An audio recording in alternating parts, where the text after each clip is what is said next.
SuperTalk Mississippi media production.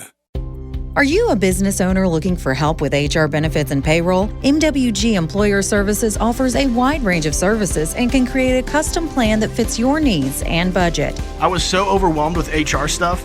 MWG Employer Services took all the stress out of it and even set up my payroll. I couldn't be happier. MWG Employer Services is here to help you succeed. Call us today at 601-206-7966 or go to MWGEmployerServices.com.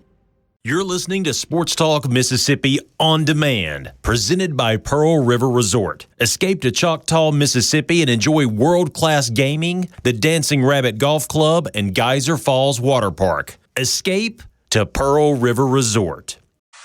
Sports Talk Mississippi is on the air. Sports Talk Mississippi is powered by C-Spire. Power your home or business with C-Spire Fiber. To learn more, visit supertalk.fm/C-Spire. C-Spire Fiber powers SuperTalk Mississippi.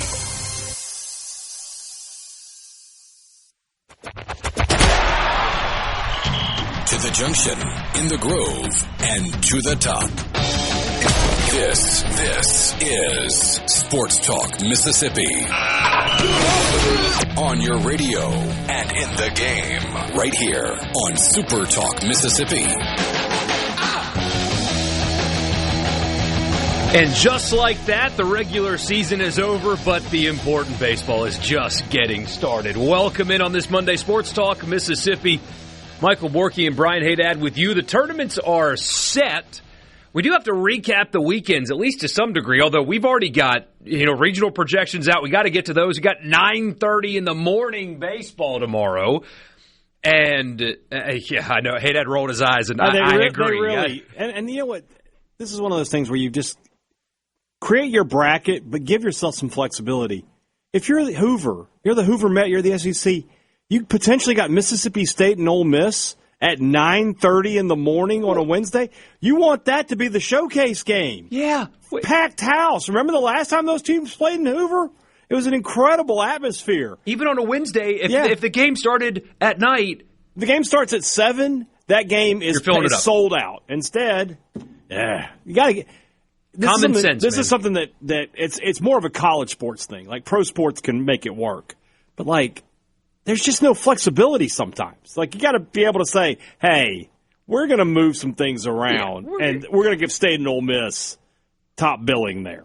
There's 4 teams that draw a crowd in this stadium. And there's 2 of them right there. They're playing each other. Let's make that happen. There's the possibility of Ole Miss, Mississippi State, Volume 5 coming up on Wednesday.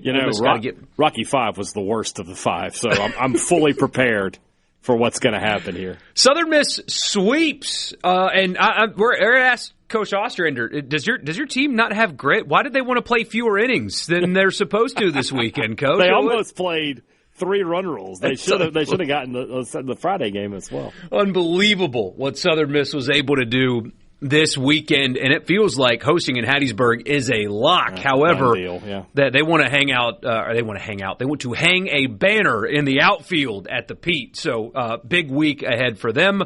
Mississippi State could not get it done in College Station. Dominating Game 1, had opportunities in Game 3, couldn't get it done.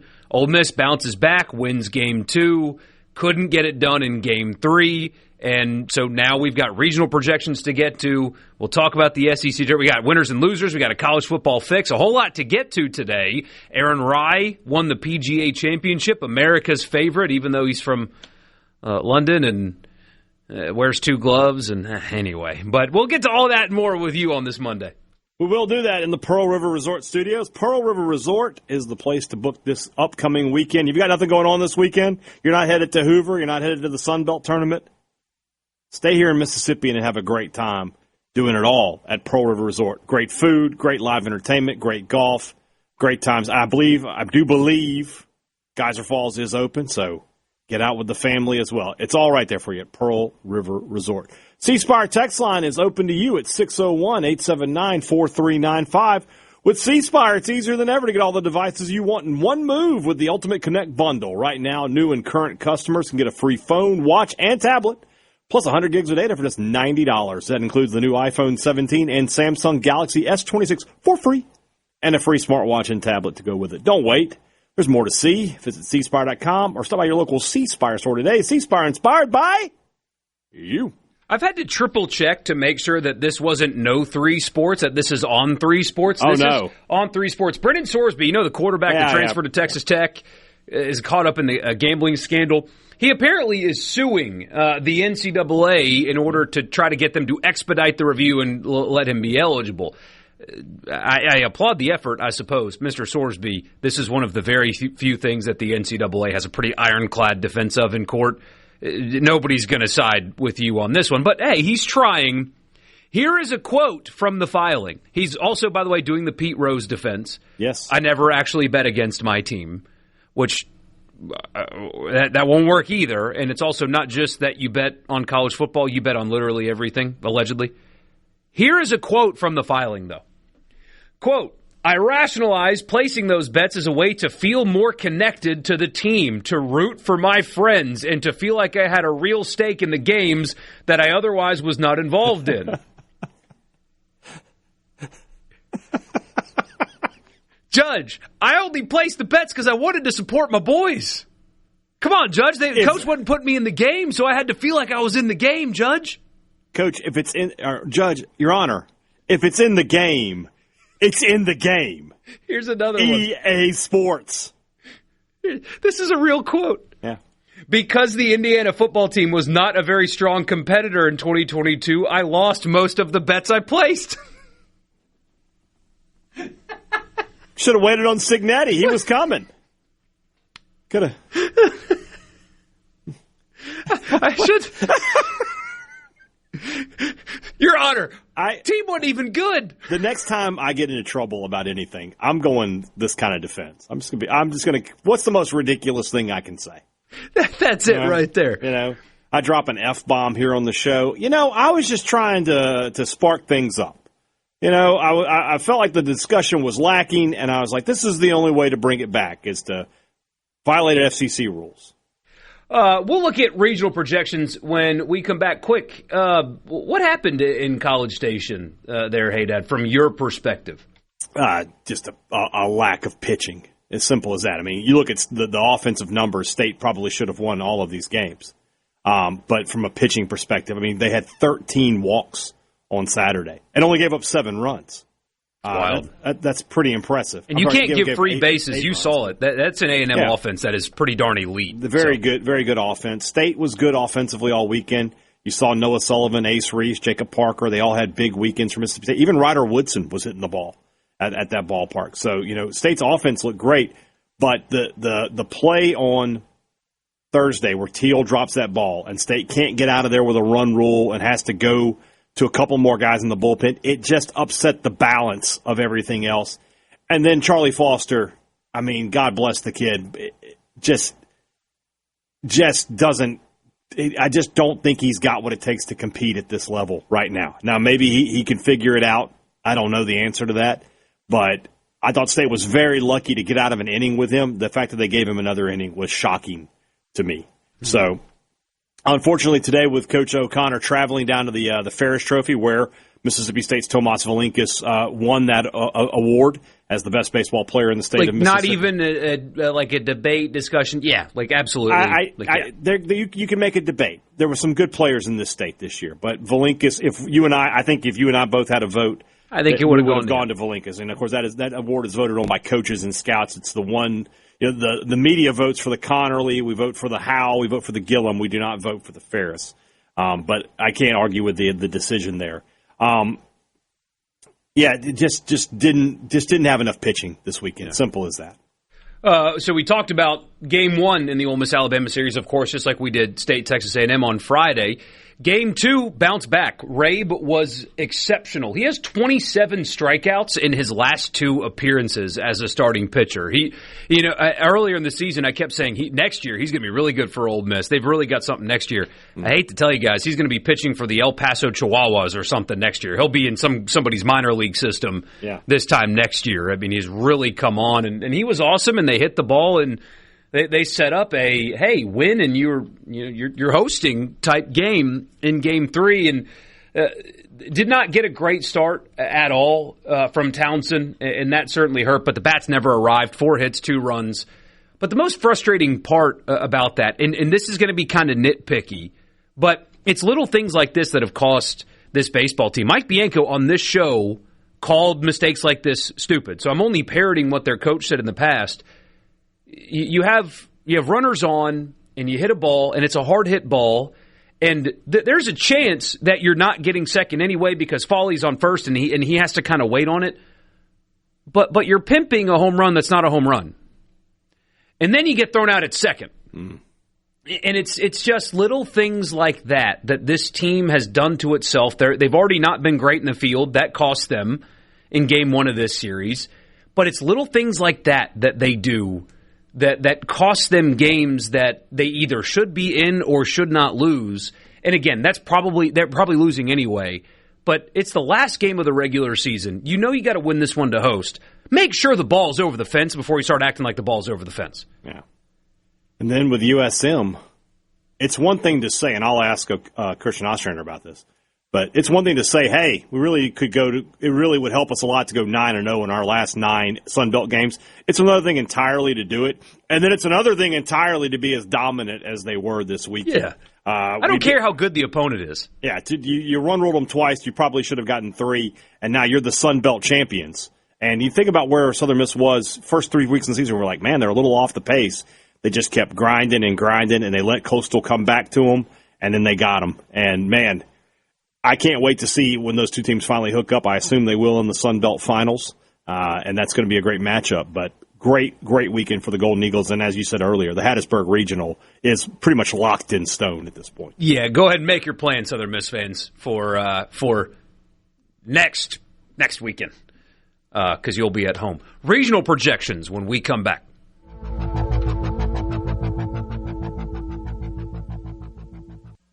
From the Venable. This is Sports Talk Mississippi, right here on SuperTalk.fm, the SuperTalk Mississippi app, and always live on your local SuperTalk Mississippi radio station.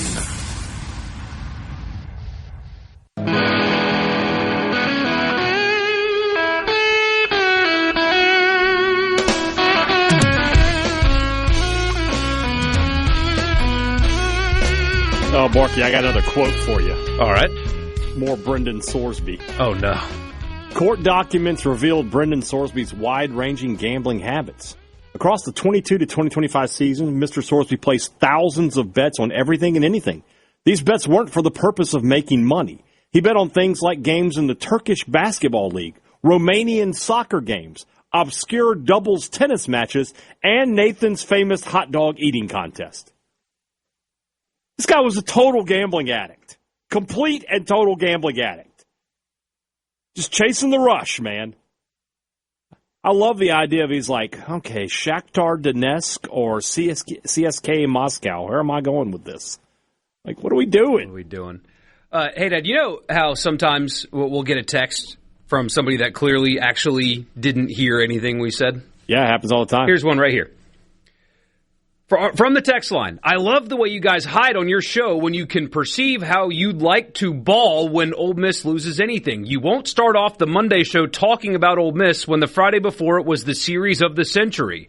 I'm hear ya. I'm the same way when my team loses. I just be straight up cringe and own up to it. Just saying, be honest. If you're going to talk the talk beforehand, you're well into Monday's show and still no mention of Ole Miss only winning one game. Be real so we can take you seriously. Borkey, I am not a smart man. I have the memory of a goldfish, all right? Early dementia probably coming my way. But I would bet my bottom dollar that we talked about Ole Miss in that segment. We talked about it for about the same amount of time we talked about State and Southern Mississippi. Mm-hmm. We did do that. Specifically talking about the mental mistakes that have cost this team a chance to be a lock for a host because they shoot themselves in the foot, like pimping a home run that didn't actually go over the fence and getting thrown out at second. I think we talked about that. We need you're probably too young, but David Letterman, when he had his show, used to just have instant replay. We need to just have instant replay. Just to rewind and just here's us talking about that very thing. Y'all, if you don't want to listen to the show, that's fine. You don't have to. We appreciate, but what?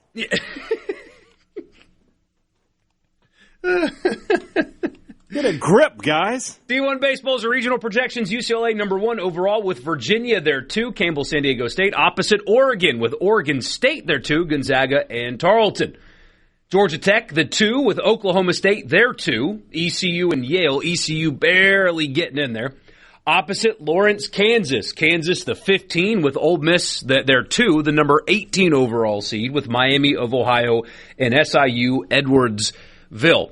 People are doing the compare the resumes thing, and I get it. Like, Ole Miss's strength of schedule better. They don't have any quad 3 or 4 losses. I get all of that. You guys know just as good as we do. We talk about it every week.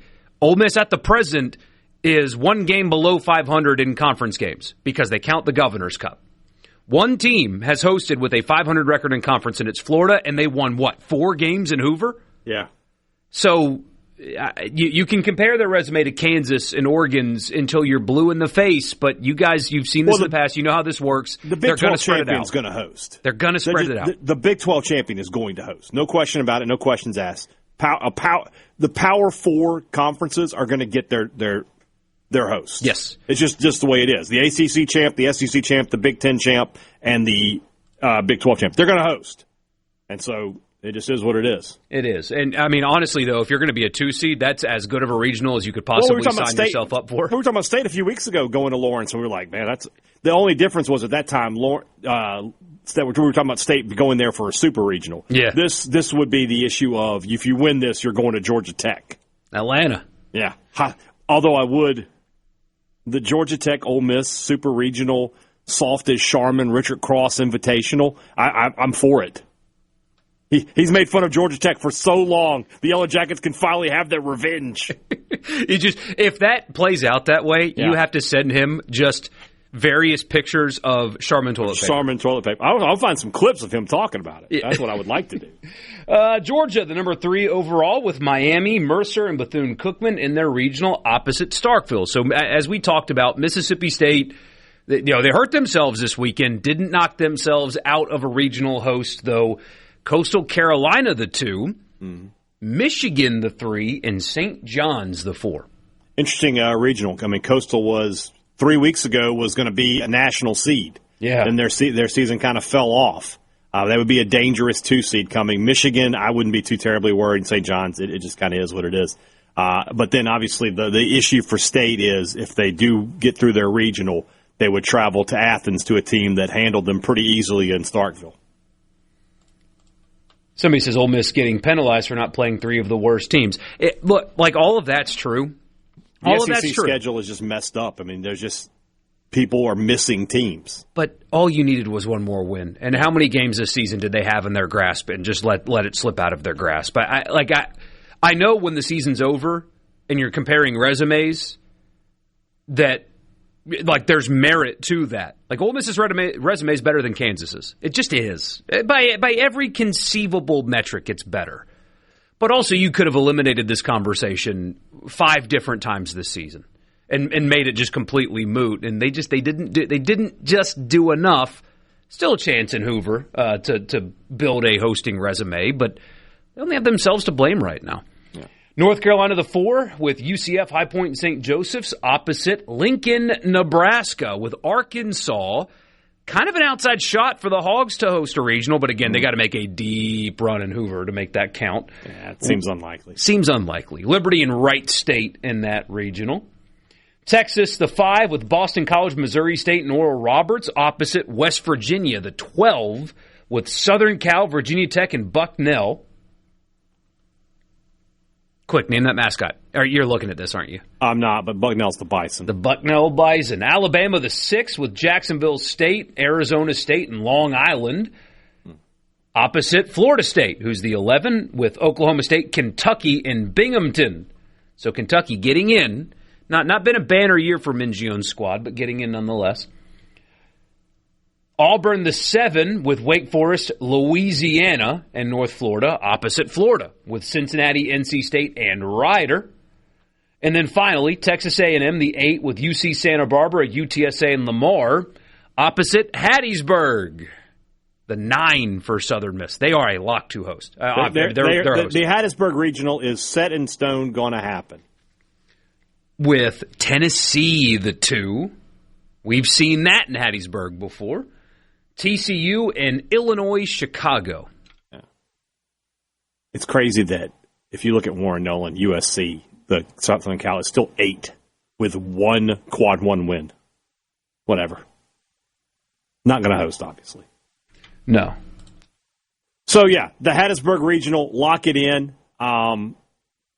Tennessee coming there. This sounds weird being a Mississippi State guy, but that's not the same Tennessee team that you saw a few years ago in that Super Regional. It is not. It's not. That's a very beatable Tennessee team. If you're Ole Miss, you feel really good about your chances going to Kansas. That's a very winnable regional for the Rebels. And for Mississippi State, I mean, Coastal is an interesting too. But I would because they're falling off. Well, yeah, they are, but I know they're good. It? I know they're still good. What you would want if you're State, I don't think you want Coastal winning the Sun Belt tournament because that would give them some pep. Yeah. Give them a little momentum. You think maybe they're distracted because their coach is flirting with other jobs? Could be. It's very possible. I mean, that's a real thing. Some programs, coaches flirt with other jobs, and they're stronger for it. Some others, not so much. Sometimes it's a galvanizing. Sometimes it works, sometimes it doesn't. I would be honest with you. I would think all 3 of our Mississippi schools would advance to the Super Regionals. Now, who gets to Omaha, I don't know. Be very tough to win at Georgia Tech. Would be very tough to win at Georgia. I think Southern Miss could go toe-to-toe with Texas A&M because A&M's pitching is so weak. And they're hurt, too, on top of being weak. That's what I mean. In terms of being weak, I mean, they're just injured.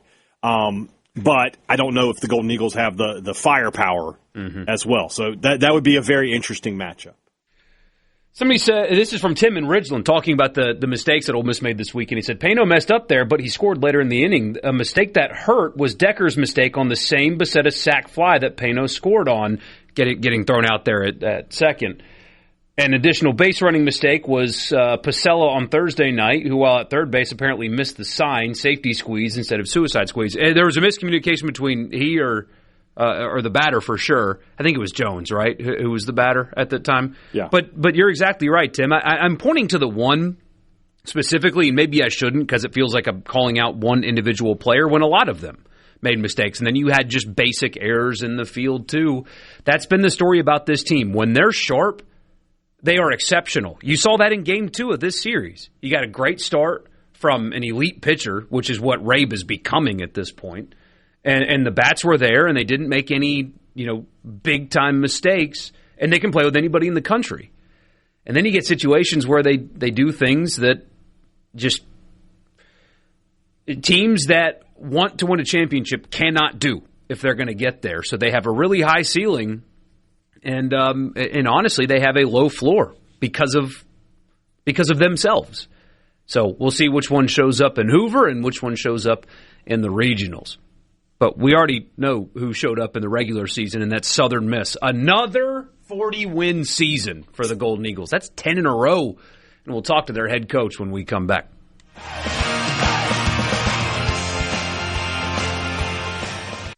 From the scene. You can be a part of Sports Talk Mississippi. 888-808-8637 on Super Talk Mississippi.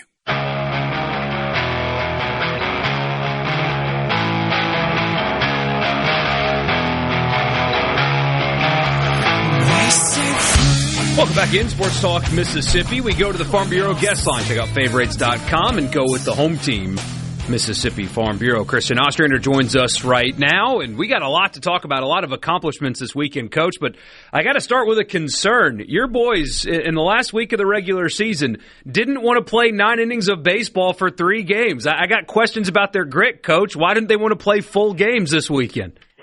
Man, I guess we're getting soft. I don't know, man. They just, whatever. But, hey, I'll take that, But, no, I mean, just honestly, they had really good focus. They swung the bats great, played great defense, and pitched it great. So, yeah, you got what you got, so very proud of that. There's a lot of different things we have to address with you, but let's start with the 40 wins again, a decade of 40-win seasons for Southern Miss baseball. What does that say about your program, your team? And I know you're not going to answer this part, but you as a coach.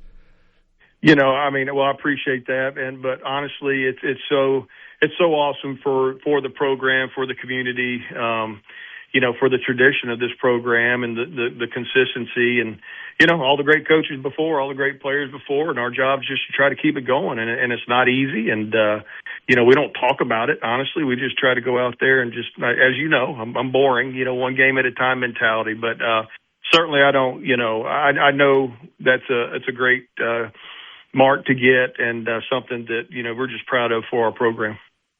Coach, I think I could play MLB The Show on rookie level and not do 35 strikeouts and no walks in 3 games. And I think over the last 3 weekends, I don't have the numbers right in front of me. I think it's like 1 million strikeouts to 10 walks, something like that. Your pitching has just been incredible these past 3 weekends, but this was the best of the bunch.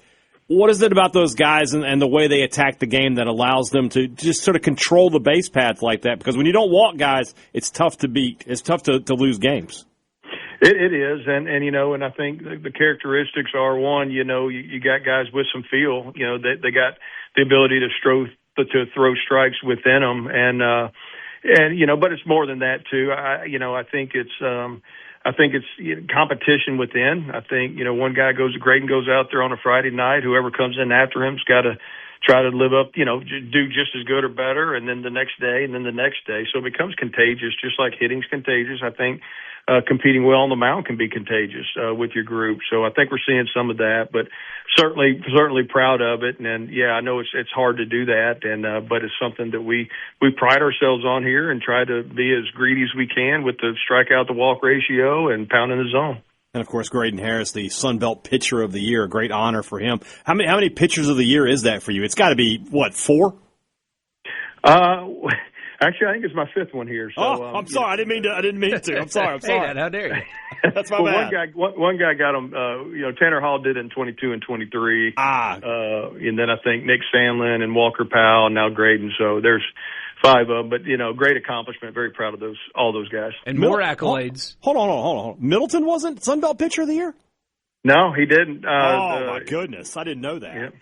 No, the Morrison from Coastal had a great year last year. I mean, that was well deserving. Yeah, well deserving for him. And then more accolades, 6 all Sun Belt players, 5 of them on the first team. And I mean, it's such a great baseball league, as you know, and to have that many players on the first and add one to the second team is also quite a recognition for your ball club. Absolutely, and just like again, it's great for these guys to get those accomplishments, and I know their teammates celebrated with them. And but you know, we had several guys that has put together very good years. So and you know, and that's what you have to do if you want to have a chance to win a league or you know, whatever we're trying to accomplish. You got to have guys going out there and doing it, and they certainly have done it. Coach, you got your next game not till Wednesday, and you know you have 4 different teams you could be playing. You're not really sure who you're going to end up with. How do you manage your pitching staff for the conference tournament? We're going to stay, you know, with the same schedule. You know, Graydon will go game 1, Clark 2, Sunstrom 3, and then figure it out from there. You know, it's 6-day weeks for them instead of 7. Well, they just finished a 6-day week, so they found the routine that, you know, feels good for them. So, you know, I'm not concerned with that, really. We're just trying to encourage them to do everything they can leading up to it to feel as fresh as they can come that day that their time comes. So, yeah, same rotation as we've been doing. Coach, if I think the Hattiesburg Regional is a done deal, that's going to happen. If I told you, hey, I wanted you to make your case for your team to be one of the top 8 seeds, what would you tell me? I mean, that's out of our hands. You know, in my opinion, we better go and play really, really good in this conference tournament and run through it and maybe catch some, you know, really good RPI teams or the best RPI teams we can in that. But honestly, we're not really focused on that. All we can do is control what we can control, and that's to go and try to win on Wednesday. How do you balance trying to make a run and win a conference tournament with knowing that you've got a quote-unquote more important tournament a week later, how do you manage pitching and stuff like that in the conference tournament with regionals looming a week later? Well, you want to be cautious, but it's also, winning begets winning, so it's something you want to do. You want to, if you got a chance to win it, you want to go for it, but not necessarily at the cost of, pushing an arm too hard or something like that. So, as a staff, we'll confer all that if that time comes and you get towards the end of that tournament and just kind of see where you're at. But we have a lot of capable bodies, on this team and on this staff that can do things. So hopefully we won't have to do anything, that's going to tax our guys too much. Coach, it's one thing to look at your schedule there 3 weeks ago and say, man, if we want to win the conference tournament or win the conference championship, if we want to make sure we're going to have a regional in Hattiesburg, we really could go for winning these 9 games in a row. It's another thing entirely to do it, and then to play the way that you played this weekend, both on the mound and at the plate. It's a kind of a cliched question, but I'll ask it. Do you feel like your team is playing its best baseball right now? I do. I think all aspects are going well. I think they have a really good energy and vibe about them, and confidence levels high. So I do. I think they're playing good baseball, and you got to hold on to it. You can't exhale. You got to keep it within you. And we're going to challenge these guys, and I know they're challenging each other to make sure we stay focused. Well, Coach, before we let you go, I'll let you know, got a bracket prediction in front of me from D1 Baseball. Don't have Baseball Americas yet, but he did put an SEC team in there with you. I just wanted to let you know that we're still on pace for your prediction. I hear you, Will. I wouldn't be surprised, and, whatever I hope that opportunity comes, and it'd be great for our fan base and our community if it does. I expect to be talking to Coach Christian Ostrander next Monday, talking about the Hattiesburg Regional. Coach, we always appreciate you. Thanks so much. All right, well, thank you, guys. Appreciate it. Coach Christian Ostrander, Southern Mississippi Baseball. He joins us on the Farm Bureau guest line. Check out favorites.com and go with the home team. It really is. Think about where we were 3 weeks ago, and you and I were like, boy, they really can't afford to drop a game. They got these RPIs aren't great these last 3 weeks. They've got to win all 9 of these games. Okay. Yeah, sure. We'll do it. Also, the biggest piece of information that I didn't know, maybe that's on me for not knowing, but that J.B. Middleton didn't win Sun Belt Pitcher of the Year last year. What a joke. Wild. I'm legitimately upset by that. Like, that guy was the best pitcher, one of the best pitchers in college baseball last year. What are we doing? The accolades are unbelievable. 6 players on all Sun Belt teams, pitcher of the year, coach of the year, and 10 straight 40-plus win seasons. It's unbelievable. I mean, we said it before, and I've said this many times. I don't consider the Sun Belt as a mid-major when we're talking about baseball. I don't consider Southern Miss a mid-major program. They can go toe-to-toe with anybody in the country. Any 3-game series, Southern Mississippi can go toe-to-toe. Are they going to beat everybody? No. But are they going to be competitive and have a chance to win? Absolutely they are. And that program is the most consistent program. In a time where Mississippi State and Ole Miss have won national titles, but have also had last-place finishes in the SEC, Southern Miss just chugs along, winning 40 games, playing postseason baseball, hosting postseason baseball, hosting super regionals. And there's something to be said for that. Like, yes, they haven't broken through to get back to Omaha since, 2009, I believe it was. But there's something about just keep chipping away, and eventually things – and I'll just tell you right now, if those regional projections that D1 have hold up, I would like Southern Mississippi's chances to get out of their regional, and I would not – tell you straight up that Texas A&M would just be an overwhelming favorite to beat them. And that would have as good a chance as anybody there to make it back to Omaha. So this is a really good team. They've got good pitching. They're well coached. They find a way sometimes. And I agree with what he said there at the end. They are playing their best baseball right now. Sports Talk Mississippi. You can text us 601-879-4395. That's the C Spire text line. We got an interesting one we'll get to when we come back as well. Don't forget, we got winners and losers coming up in the 4 o'clock hour. I assume we're going to have a pretty long list of those from you. So wait, but send them in once the 4 o'clock hour begins. We've also got a college football fix to get to. I don't know if we're going to do the LSU thing today or not, but LSU's AD goes on record about something, and we got something else to talk about? Great. Sort of. It just means that Lane himself and LSU Burnerverse and Matt Moscona were the only people that were saying that Lane should have continued to coach in the playoff. Even his own AD was like, I wouldn't have done that. So we might get to that later. We'll see if we have time. Sports Talk Mississippi, Pearl River Resort Studio. Don't forget, Coach joined us on the Farm Bureau guest line. We'll be back.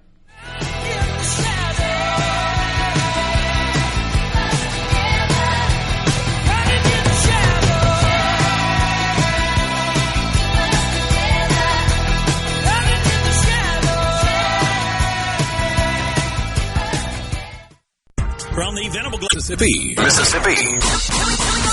on Super Talk Mississippi.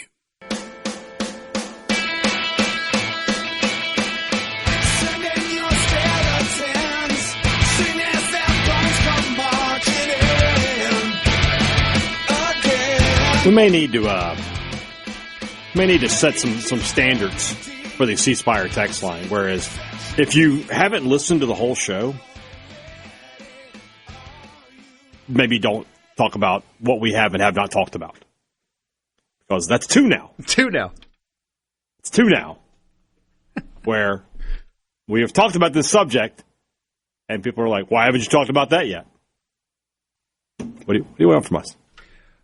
Save your winners and losers for the top of the 4 o'clock hour, because they do get buried on the text line sometimes, and we'll miss them, and we don't want to.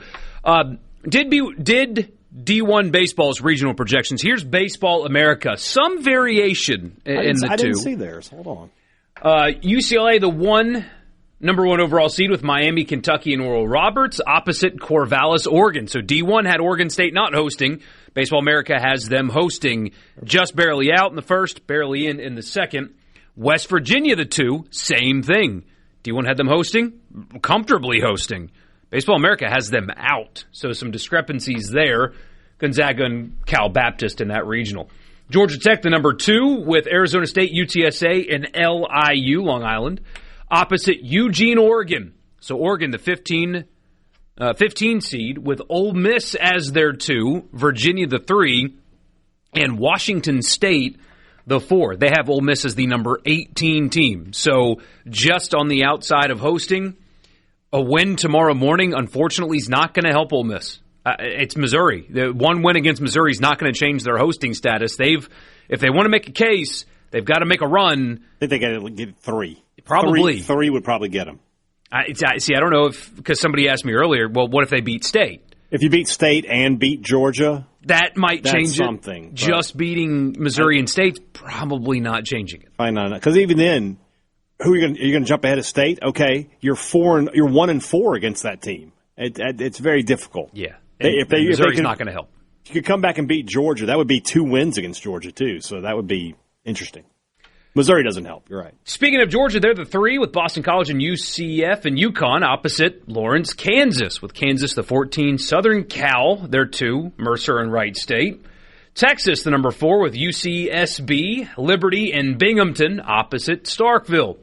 Mississippi State, the 13, which is that's a big seed. That's a good seed for Mississippi State. They did not fall much in Baseball America despite losing that series this past weekend. Wake Forest, the 2, SEMO, the 3, and Lamar, the 4. That's about as good as you could hope for. Wake Forest hasn't been great this year. Sign me up for that one if you're giving me the choice, and I'm Brian O'Connor. Yeah. You obviously, I'll take that one. Playing at Texas in the super regional round, but you just can't. You can't complain.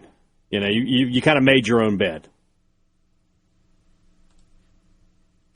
Auburn, I skipped a bracket. North Carolina, the 5, with Tennessee, ECU, and Holy Cross opposite Nebraska. The 12 with Cincinnati, Miami of Ohio, and UIC, that's Illinois, Chicago. Auburn, the 6, with Missouri State, TCU, and Bethune-Cookman opposite the Hattiesburg Regional. Guess what? An SEC team going to Hattiesburg in both of these. No way. I just can't believe that neither one had Ole Miss going to Hattiesburg, that they're mixing it up, throwing another SEC team It's just as simple as Ole Miss is ranked too high, and so is Southern Miss. They can't get them to work. Also, if you're Jeremy McClain, you're like anybody but. Like, yeah, guys. Like, can we just go another way, please? Yeah. So Arkansas, the 2 in Hattiesburg, High Point, and Campbell. Arkansas, Southern Miss, similarly built baseball teams, I think. Agreed. First to three may win that game when they play each other. It'll be a low-scoring game there. Yeah, for sure. Alabama, the 7 with Coastal Carolina, NC State, and Yale opposite Tallahassee. Florida State, the number 10 with Oklahoma, Troy, and Rider.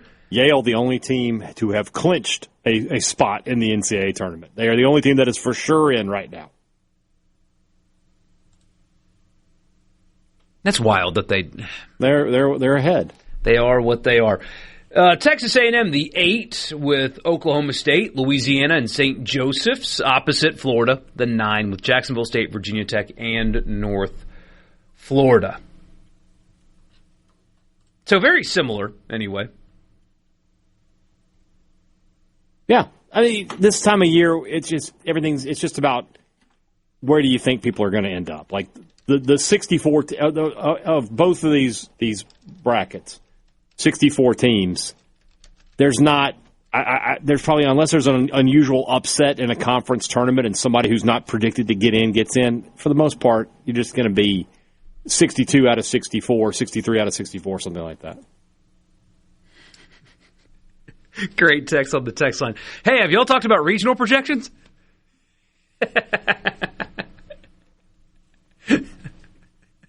Hey, that's going to kill you.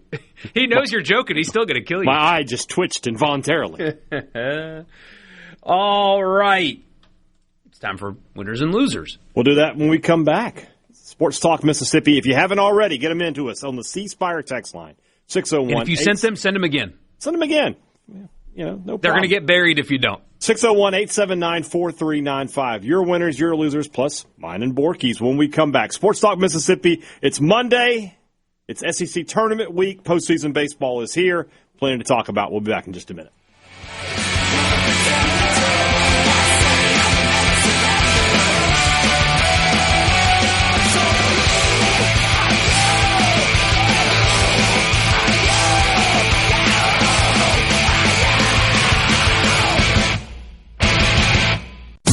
You're back to Sports Talk Mississippi. Doesn't get any better than this. On Super Talk Mississippi.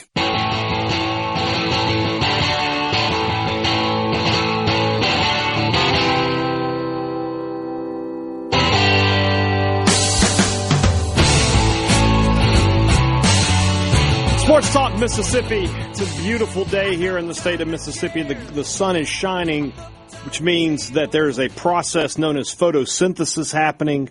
I don't want to go too deep into the science, however. It means that the grass is going to grow. It means you've got to get out there and mow it. It means you need to go see our friends at Ag Up. Get yourself a brand new John Deere mower or tractor. Right now, the Drive Great Green Sales event still going on for a few more days at all Ag Up locations. Just stop by, get a quote on a John Deere 1 through 5 series tractor, and you'll be entered to win a John Deere generator and pressure washer worth over $1,500. Plus, you can take advantage of 0% financing for 84 months and an additional $500 off select models during this event. Great equipment, great financing, and a chance to win big. Visit agup.com or your local Ag Up location. There's 15 of them throughout the state of Mississippi. Ag Up Equipment, your down home dealer. It's Monday. It's 4 o'clock. You know what's up on Sports Talk Mississippi. It's winners and losers. All I do is win, win, win, no matter what. We got winners. We got losers.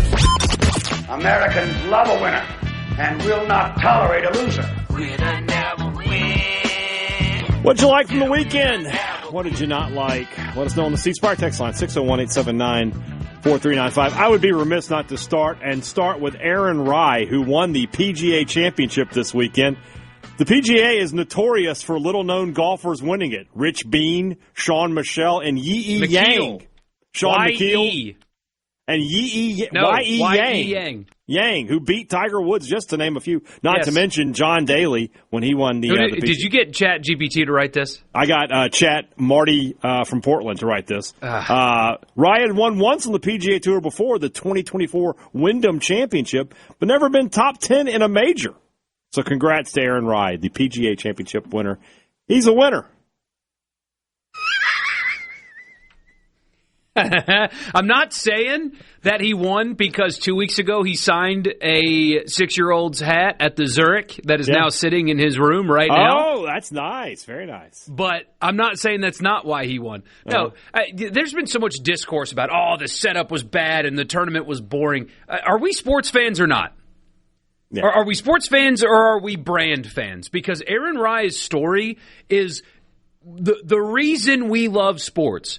Humble beginnings in a sport that is filled with, frankly, just a bunch of rich kids that have access to country clubs and all that stuff. And he didn't have that. A lot of people made fun of him for having iron covers, as we've learned, and everybody knows the story by now, I guess, that his dad really couldn't afford nice clubs. But his dad bought him nice clubs anyway. And they spent every day cleaning them and making sure that they were taken care of. And Rye said, look, I know I get free clubs and stuff on tour now, but I keep these on to remind myself of where I came from, so I don't lose the fact that I came from where I came from. Really good stuff. And, I mean, he grinded on the small tours and then got to the DP World Tour and then got to the – I mean, he's just a guy that's getting better every year. And then on Sunday at the PGA Championship, he's got Rory. He's got Rahm. He's got Scheffler. Cam Smith, the major champion. All these guys breathe like – and he stares them all down, and he's the one that executes and plays great and makes shots. And all that's boring. What are we talking about? All the best sports movies are when the underdog wins, and then in real life, the underdog wins, and it's boring because it wasn't Scotty? Give me a break. It was great. That's why we love sports. Guys like Aaron Rye, and same winner, yes. There you go. My other winner, my actual winner, was Mississippi State softball. Heck yeah. What a performance from them, and specifically Alyssa Faircloth, the Bulldogs pitcher, who was dominant over the weekend with a no-hitter against the top seed in the regional, the Oregon Ducks. State goes 3 and done. Didn't have to play an extra game. Didn't lose a game over there. A tough road to hoe for them going to play Oklahoma in the Super Regionals. I'm sure Coach Ricketts would love nothing more than to defeat her alma mater and advance to the Women's College World Series. Speaking of her, I am scheduled to talk with her tomorrow on for Thunder and Lightning, so we will have that interview as the Bulldogs make their second Super Regional under Coach Ricketts. Good program and a really good season, and they'll see how far they can take it. Loser. The NBA. I got another winner. Go for it. And I'm going to stay on the Mississippi State side of things. The name is Camden Capehart. You may not recognize that name, but you're going to very soon. Mississippi State wide receiver signee, still in high school. This weekend at the Texas State High School Track Championships, won the 100 meters. He ran 10.02. That is the 7th fastest time in American history as a high school kid. Just to give you an example, in college, Bo Jackson ran a 10.3. That's one of the fastest guys that's ever lived. The world record is currently, I believe, 9.79. So, yeah. I don't know if this kid can catch the ball or not, but he's going to be open when he gets to Starkville. I'm excited to see this kid. So Camden Capehart, we'll put him down as a winner. Heck yeah. Burning. The NBA is a loser. So Sunday, you have the PGA Championship happen, big audience, a lot of sports fans just kind of sitting around on a Sunday afternoon, as they tend to do. And what sports fans, even in the streaming era, still do is they flip channels. They pull up the guide and, let's see what else is on, and they find something else on. The NBA had a Game 7 yesterday. Mm-hmm. It was on Prime only. Yeah.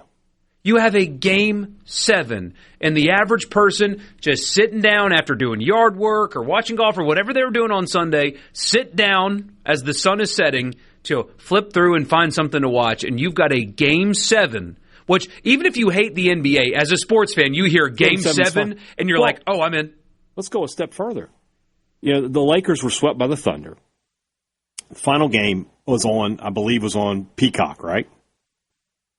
That could possibly be the last game LeBron James ever played in. And love him or hate him, the guy is a first ballot Hall of Famer, one of the top 3 players of all time by anybody's standard, and his last game may have been on Peacock. Like we gotta do better with the playoffs. I understand streaming services pay big money, but I don't know what to do, man. You can't have that. Sometimes you just have to say no. Yeah, you just have to say, like, we're putting this one on big TV. It's better for the long-term health of the league for us to be broadcast in as many homes as possible. And then people say, well, there's 150 million Amazon subscribers. Come on, guys. Come on. Those are people buying shoes. Like, oh, ESPN only has this many. Amazon has this many. Yeah, how many ESPN subscribers only have the service to buy belts on the cheap? Yeah. Every ESPN subscriber is a sports fan. Oh, speaking of streaming and losers, all of you guys who got bought into this Ronda Rousey fight, I mean... Oh, I have no idea. As a fan of professional wrestling, I know a work when I see one. 17 seconds that fight lasted. They were if you look down to eat something, took a bite out of a sandwich, and you look back up, the fight was over. And look, as a guy who grew up in the Mike Tyson era, I know that was sometimes a risk you took, but that at least felt real. Tyson was really hitting those guys. He was knocking them out. This felt completely staged. A couple of friends who decided they could make a few $1 million and not actually get hurt. It was kind of sad. So I was not one of the people who wasted my time watching that. So they fake fought, essentially? I don't know if they fake fought. I think they just, because it looks like they lock up, they go to ground, she puts her in an arm bar, immediately taps, and it was 17 seconds. So, I don't know. Total lasted longer with Ronda Rousey than this fight did. That sounds like something. Somebody on the text line, why haven't you all discussed winners and losers yet? You son of a... Yeah, we'll get to winners and losers in a little bit. Anything else from the weekend that stands out to you before we go to the text line? Will Wade. Now, it's a premature report about this guy getting a $5 million NIL deal to go play basketball at LSU. Right. But the prospect is real. And apparently LSU is actively trying to get him. Yam Madar plays basketball over in Israel, I believe, is where he currently plays. Mm-hmm. He is a former draftee of the Boston Celtics, which that's not uncommon in college basketball these days, which is sad in and of itself. He was drafted in the 2020 NBA draft. 2020, 6 years ago. He will be a 26-year-old, I assume, freshman at LSU this year in basketball. He got drafted in the 2020 draft. I don't blame Will Wade for it, by the way. Hey, man, if they're going to let you do it, right? It's not his fault. Just in case you're wondering, the 2020 NBA draft, the first pick in that draft was Anthony Edwards, who's... I mean, that's what we're talking about here. The third pick was LaMelo Ball. Oh, he's still going. Who's still playing here? Jalen Smith is still playing. Tyrese Halliburton was the 12th pick. My gosh. Cole Anthony was the 15th. Isaiah Stewart, who plays for the Pistons now. That guy's going to suit up for LSU. I'm trying to see some more. Peyton Pritchard still plays for the Celtics. We'll be back with your winners and losers. Sports Talk Mississippi. Joke. Sports Talk Mississippi is brought to you by Covington County Hospital in Collins, where your health matters. If it's sports in Mississippi, you'll hear about it here. Sports Talk Mississippi. You like this show, huh? Yeah! Super Talk Mississippi.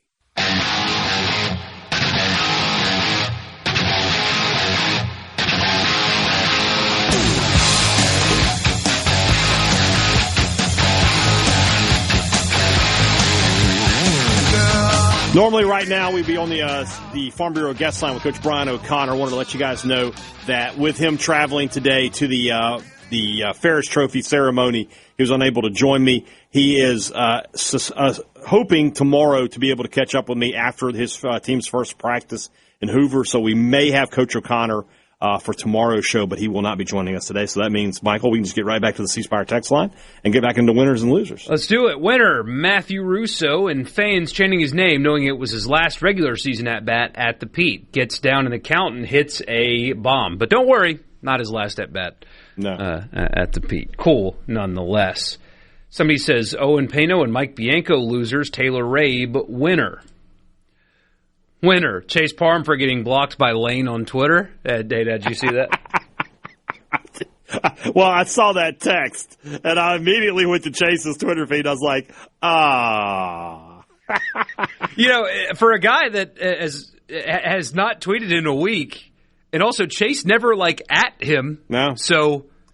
Well, it doesn't matter. As long as Juice hasn't blocked you, you're okay. It's got to be comforting as LSU fans knowing that your now 51-year-old football coach is searching his name on Twitter. What is it with Ole Miss and these coaches searching their name on Twitter? It's unbelievable, man. What is it, like a requirement? Does Keith Carter put that in the contract? Searching his own name on Twitter and blocking people. That's got to be comforting. He's locked in on the season when he's doing stuff like that for sure. Yeah. That's just good stuff right there. Quality. What else we got here today? Goodness. Okay. We got a lot. Winner. We Mississippi had about 8 State people. Softball. Yeah. 8 people gave us softball and Matthew Russo. So. Love it. Loser, though, having to go to Oklahoma next is says. That's a tough pill to swallow, but you do what you got to do. Patty Gasso makes, I think, $2 million a year at Oklahoma. She's underpaid. It's wild how good that program is. Yeah, that program's good, and they draw money. That softball program probably makes money. It very well could, although that $2 million's a big number. It's a big number. Taylor Rabe and Austin Foley are winners. Can they spread the wealth to the rest of the team this week, somebody says. Brian says, wouldn't be sending Tennessee back to Hattiesburg for a regional because there's no Applebee's. They haven't opened an Applebee's in Hattiesburg since then? After all the complaining that Tennessee fans did? You have to go to one of their awesome local restaurants. My bad. No. Oh, here we go. Friend of the show, Heath Riles. Back-to-back Memphis and May grand champion. First time in 42 years. Got to get Heath back on and give us some maybe some 4th of July recipes. Seriously. Yeah. Winner, SEC softball, 9 in supers. Every team made regional finals.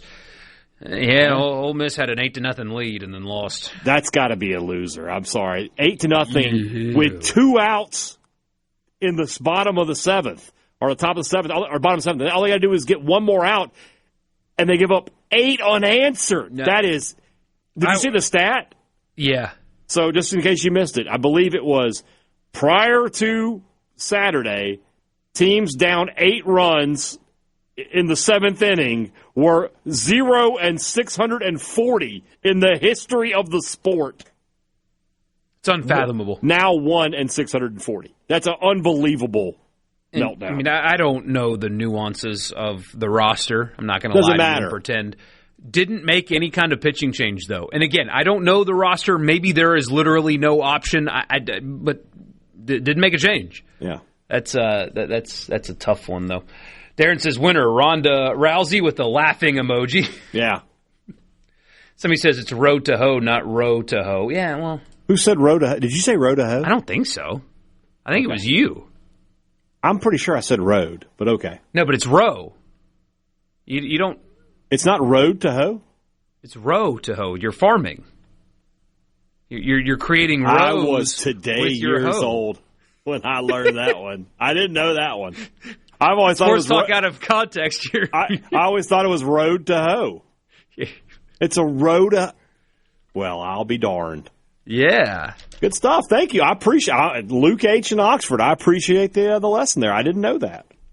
I never knew that. Because what are you hoeing on the road? No, I get it. Once you say it like that, I understand. I get it. I don't know why. I just thought it was road. Oh, man. Okay. Oh, no. Ben taking a shot at wrestling says, whoa, stage? Sounds like another sport. Hey, Dad. What sport? Wrestling is an entertainment product. Somebody says, oh, we're not doing this debate. This is not First Take, but LeBron is not on the top 3. Larry Bird, Magic Johnson, Michael You're letting Jordan. your politics and get involved in your sports talk there. I mean, if you – all right.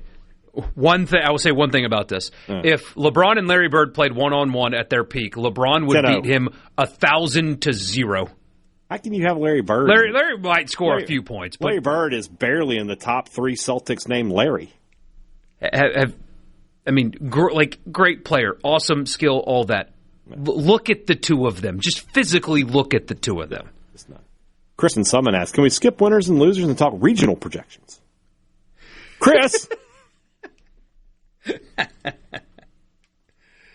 Man. I saw some people referring to this with the Kiffin thing.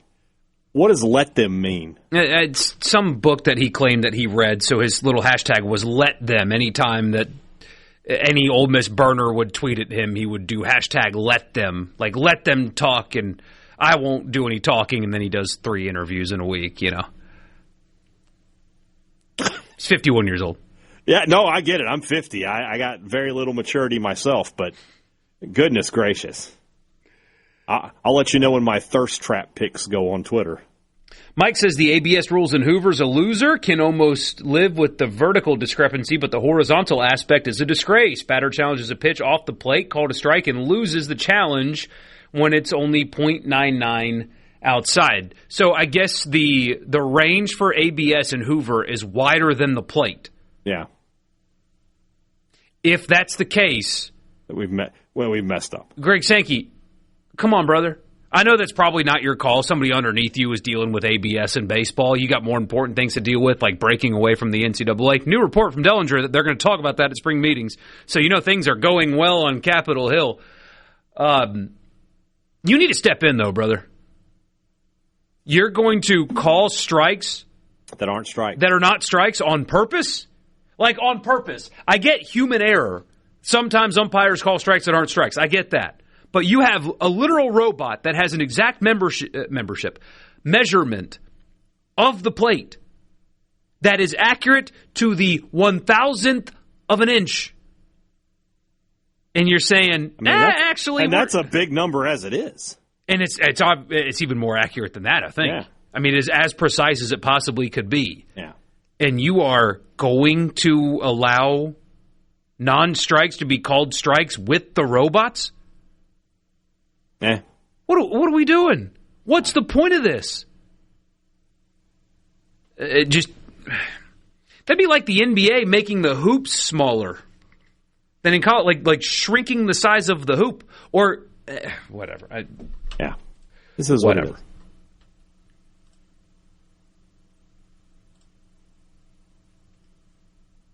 Winner, Mississippi State softball. Loser, voters who didn't vote, Jacob Parker, freshman of the year.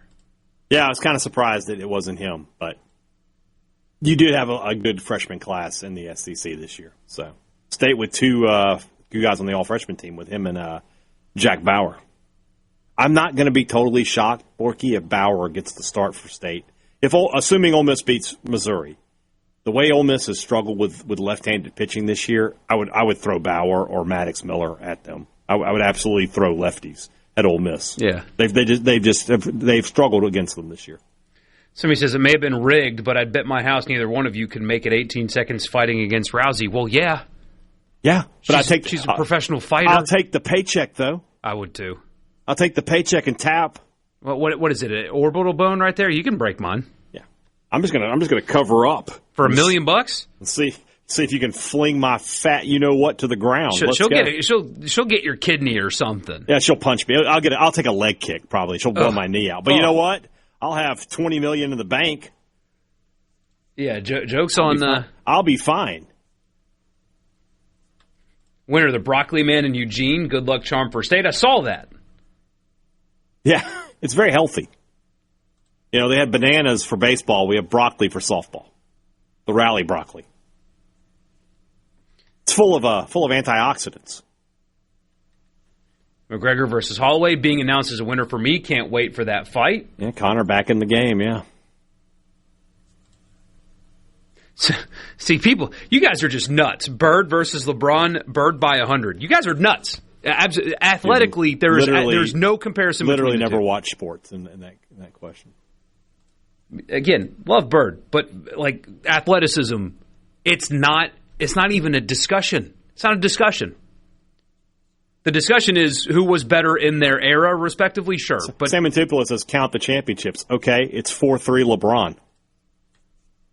I mean, I don't know what you want me to do. Literally, it's 4-3 LeBron. LeBron has 4 titles. Bird has 3. First Take Mississippi. We'll be back in just a bit. This one got the princely racket. That's what I said now. Got some mixy love on his jacket. Ain't it his head now? Remember him? From the what we're going to do right here is go back. And now back to the sports. This is Sports Talk Mississippi. So let's get rolling on Super Talk Mississippi.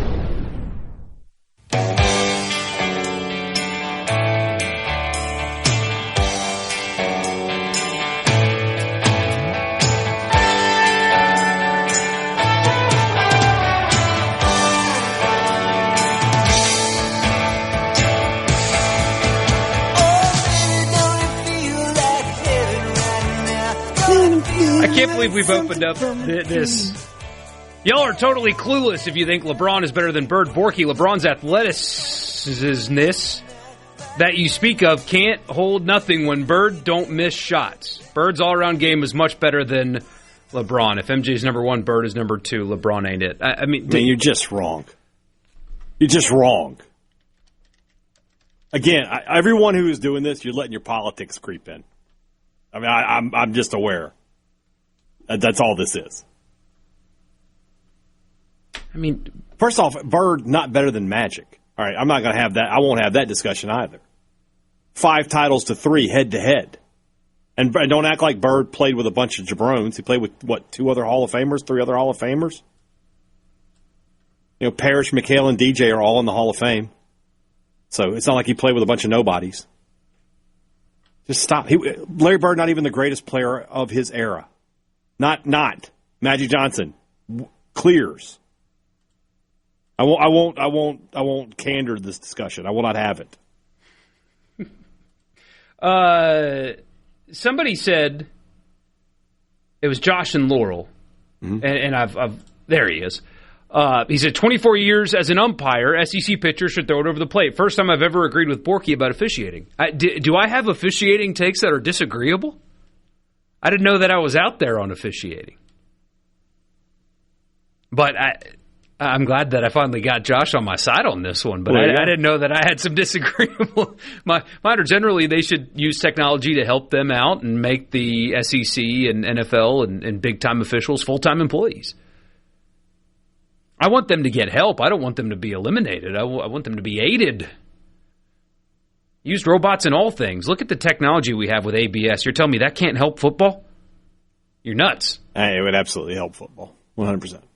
We still have a bunch of old dudes with 2 sticks attached to a chain telling us who got a first down in $1 billion football game. I mean, by the way, I went back again and looked further at that 2020 NBA draft. Robert Woodard and Reggie Perry were in that draft. That dude's going to be a freshman. This guy's going to be a freshman in college basketball? Make it make sense. Pass that 5 for 5 quick. That age limit. It needs to happen. I had an LSU fan in my burner who was like, oh, well, Trinidad's about to be 23. It's like, buddy, you're comparing apples to lawn chairs here. This dude was drafted by an NBA team 6 years ago. Drafted. He's going to play college basketball. Yeah, it's. You should not be starting your college career at age 25. Like, you should be in your 3rd or 4th year in pro basketball. He'll be 26 starting his freshman year of college basketball. That's not right. Will Wade, I knew he'd figure something out that was just dirty as hell. He did it. It's like, what if we got grown men? Ish. Oh, man. 601-879-4395. We are First Take. Well, I mean, it's we can stop talking about it now. Man, I saw a screenshot of something that they were talking about. It was like, which team is going to win a championship first or next, Lakers or Cowboys, I think was the debate that they were having. That's it's like, the most first-takey thing ever. By the way, it's Lakers. Like, you guys got nothing? No faith in the Dak attack? I got a lot more faith in Luka, I'll put it that way. Yeah, I mean, they made the big deal about Bayless coming back, and I'm like, who was asking for that? Like, was there an outcry? Like, we need Skip Bayless back on television? Somebody with a great poll, Van Wilder Hoops Edition, Terrible movie, but so funny at the same time. Unbelievable cast in that movie, by the way. You ever seen Van Wilder? With Ryan Reynolds? Where he stays in college forever? I know what you're talking about. Yeah. Like, if you look at that cast, it's like, wow. This movie was, like, all the future stars were in Van Wilder, apparently. But, yeah, that's about what this guy is. Yeah. There would get to be a point where, was it Brandon Whedon who played college baseball? Or college football when he was like 30, right? Played at Oklahoma State. He had a career in the minors playing baseball. Mm-hmm. So far less weird to play college football if you didn't play professional football. He played pro baseball. Right. But he was like 28 or 29 playing college football? That'd be a little, that'd feel odd. I forget how old Timmy Bailey was when he was at Mississippi State. He served our country and then came back and played a couple years of college football. So he had to be 23, 24, something like that. But still, it's ridiculous. Somebody said, did you mention Ryan Reynolds? The actor? Do you get that reference? It's from that podcast, right? That meme that everybody does, like Lane Kiffin, civil rights activist? No. It's from Thunder and Lightning. Oh, I have a guy who I have a guy every week who's in the rumblings, and so whenever he asks his question, his name is Ryan Reynolds. I've met him. Oh no! And I always do that. I'm like, question from Ryan Reynolds, the actor. I do it every show. I bet he loves that. He gets a kick out of it. Yeah. Did I tell you? By the way, I didn't tell you about this. Let me show you something. I got something right here. Show you the reach of this show. Do you know what this is, Michael Borkey? I don't. It's a wedding invitation. A couple of my listeners dropped me a wedding invitation. They were like, do you want to come to our wedding? You better go. I can't. It's unfortunate I can't. I'll go in your place. Well, no, they're State fans. They don't want you there. I'd have a great time. I'm sure you would. I don't discriminate. I'm down for a good time. Where is it? It's in Kosciuszko. Okay, yeah, don't say the venue, of course. But No, I won't dox them or anything like that. But I did on the podcast because I told them I'd give them a shout out. Okay. But, the number they left was actually the bride's number. So I texted her and I was like, hey, I really appreciate it. I can't make it. When is it? It's in a few weeks. I just can't make it. I got something going on. I can make it. Well, it may be. One of us may be in Omaha. I don't know. It just depends. But the other side of that, I asked her. I was like, "Hey, would you?" Because she told me like my fiance listens every day. I was like, "Well, can I do him a video?" And she was like, "Oh, please do that." So I sent a video thanking him and all that. It was nice. But yeah, I came into work and there was a big. So she sent this originally to SuperTalk down in Jackson, and it got forwarded up here to me. Yeah. In Starkville, and I came in. There was a big envelope. I was like, the heck is this? And there it was. It was this wedding invitation. So, lovely couple. Nice. Yeah, that's my first one. Here's the problem, though. You got this everyday listener. Mm-hmm. If Mississippi State does make it to Omaha. If they do. Mm-hmm. Oh, yeah. Well, that poor dude's getting married. Yeah. I assume a bunch of State fans going to be there. My anniversary is in there as well, so, I didn't even look at that. What day were they getting married? Hold on. What day is it? It's the 20th. It's not the same as my anniversary. So he says, got a baby on the way in 7 weeks, going to invite Brian to the birth. Again, the birth is a bit much. I'll be in the waiting room. I'll bring a cigar. Yeah, you can be in there. You can be the coach. Look, let me tell you. My wife had 2 C-sections, so I didn't see anything on the other side of the curtain, and I'd like to keep it that way. I don't ask doctors to come on here and talk about sports, and I don't go around this other side of the curtain. That does okay. Handle that yourself. That's what I'm paying you for. Who was it that had the let's call it a love expert on their sports show during the summer once, and it was the highest listened to show they ever had in the history of their show. It's like a big time radio show. They had a love expert on? Let's call it a love expert to keep it PG. Are you talking about like maybe somebody who would be in film? No, like somebody that is like a coach, like a Dr. Ruth, an intimacy coach, like a Dr. Ruth. Yeah. Okay. They had this. We don't need to have that on this show. Oh, but hey, I know. Let me just tell you right now. But we got nobody wants me asking questions. Oh, that might make you picture me in that particular area. Gosh, was it Dan Patrick? I can't remember what show it was. Hilarious, but they said it was like the most listened to show they ever had. And people were sending in questions for this intimacy expert, this therapist, if you will. They had a bunch of people asking genuine questions. If you send me a baby shower invitation, I might send you a gift. I might go that far, but I'm not coming to the hospital. I'm just not. I'm just like, that seems like a bit much. So he says, I'm sitting in the waiting room with Grandma and Grandpa. Like, who are you? I host a radio show they listen to. Can we do a remote? Can we get a remote? Can you have it at Covington County Hospital? They do business with us. So he says, Borkey loves a good wedding circa 2024. I'll still never forget. We're sitting. I mean, they've got the wedding party.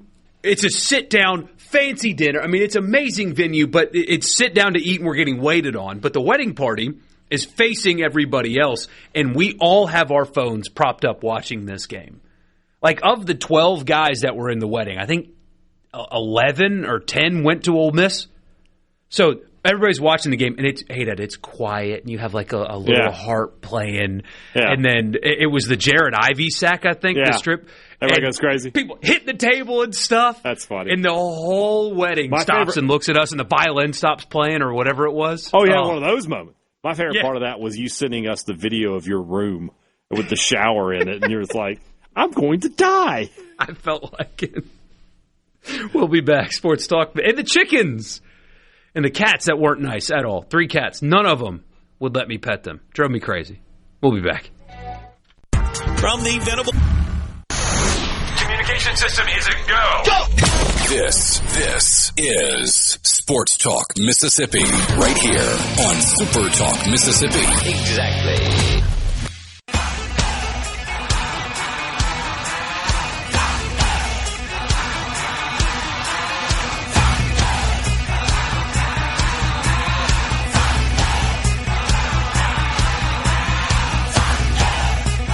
Shouldn't play this song. It makes me think the show's over.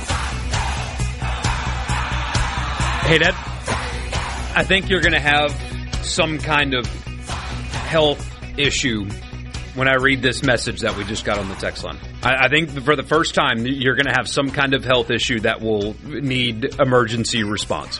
Hold on. This is a serious message. This is not somebody trolling us. Hold on 1 second, please. All right, 9-1. All right, go ahead. Y'all talking about weddings, do regional projections. My chest!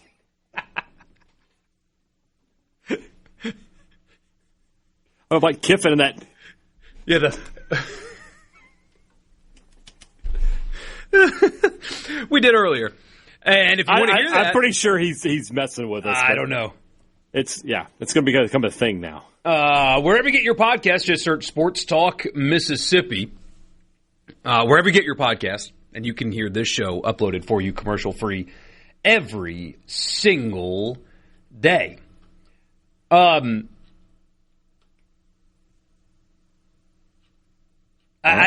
talk. Sorry, I froze there for a second because I don't know. I don't know how much time we need to spend on this other than just to acknowledge its existence. As you guys know, there's been a push to get Congress to pass the SCORE Act to save college sports. And they've been, what do they call it, whipping, right? Isn't that what they call it? Trying to get votes? Whip it good.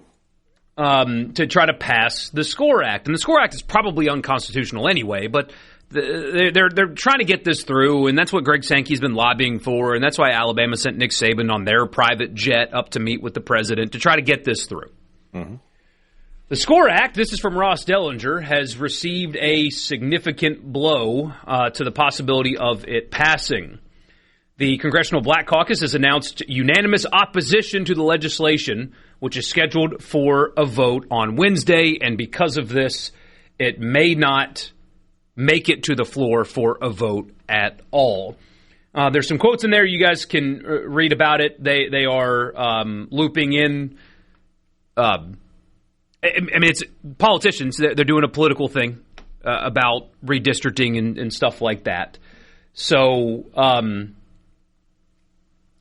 that's what you get when you invite politicians. They're going to do political things, and this is a play to try to do politics about something unrelated to this bill. And so more about it on Cross in the Mornings tomorrow if you want to hear more. But the SCORE Act likely to not even get voted on again. It's almost as if two jokers like us have been telling you for years, you're not going to get Congress to do anything that you want. But Greg Sankey and Tony Petitti continue to ask them to do so. I'm shocked. But again, if you want the political analysis of this, Cross in the Mornings is where you can get anything deeper than what we just said right there. But I do think that's noteworthy for college sports because there was some momentum on that for a while, and that momentum has been killed. So there you go. Kevin from Tupelo says it best. I'm sorry, but government has more important stuff to deal with than college sports. Kevin, you could not be more right. You just literally could not be more right. You could say, Brian Hadad, are you wearing a green shirt today? And I would say, yes, I am. But that wouldn't be any more correct than what you just said. Yeah. Yep. So. Oh, well. Yeah. Oh, well. I never had any faith that it was going to happen anyway. No. But last week there was there's momentum, the bipartisan support, and then see ya. Nah, dog. Nah, dog. See ya. So, back to square one, I suppose. Yeah, whatever. It doesn't matter. It ultimately does not matter. So, are we doing Kiffin and the college football fix? We're gonna engage in Kiffinitis. We have our KDS happening today. We don't have to if you don't want to. What else we got? I mean, I saw a thing from our friends at Crane and Company. They did the top 10 SEC quarterbacks. Want to maybe do that? You know what? I really don't want to talk about Verge or Lane. All right, we're doing that. Or the 2014 playoff. You know what I did today, by the way? Or the SEC spring meetings. Tomorrow's SEC, or tomorrow's Thunder and Lightning, our first SEC preview of the season. We do all 16 of them. You know what I got right here, don't you? Look at that. I got my helmet schedule. Here it is. Yeah. There's a number on here by Ole Miss that even surprised me. It's double digits. It is not. Did you go 7? We'll talk about it when we get there. Hey, Dad. Look, What's wrong with you? I just went vibes all the way across, and I was like, wait a minute. No. But that's what I wrote down. We'll still talk about it when we get there. You're not beating the allegations.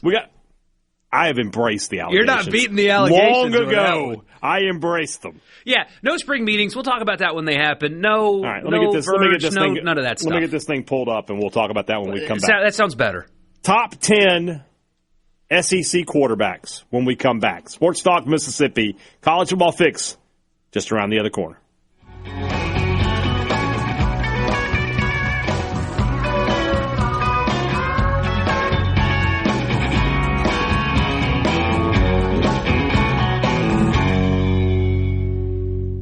Mississippi.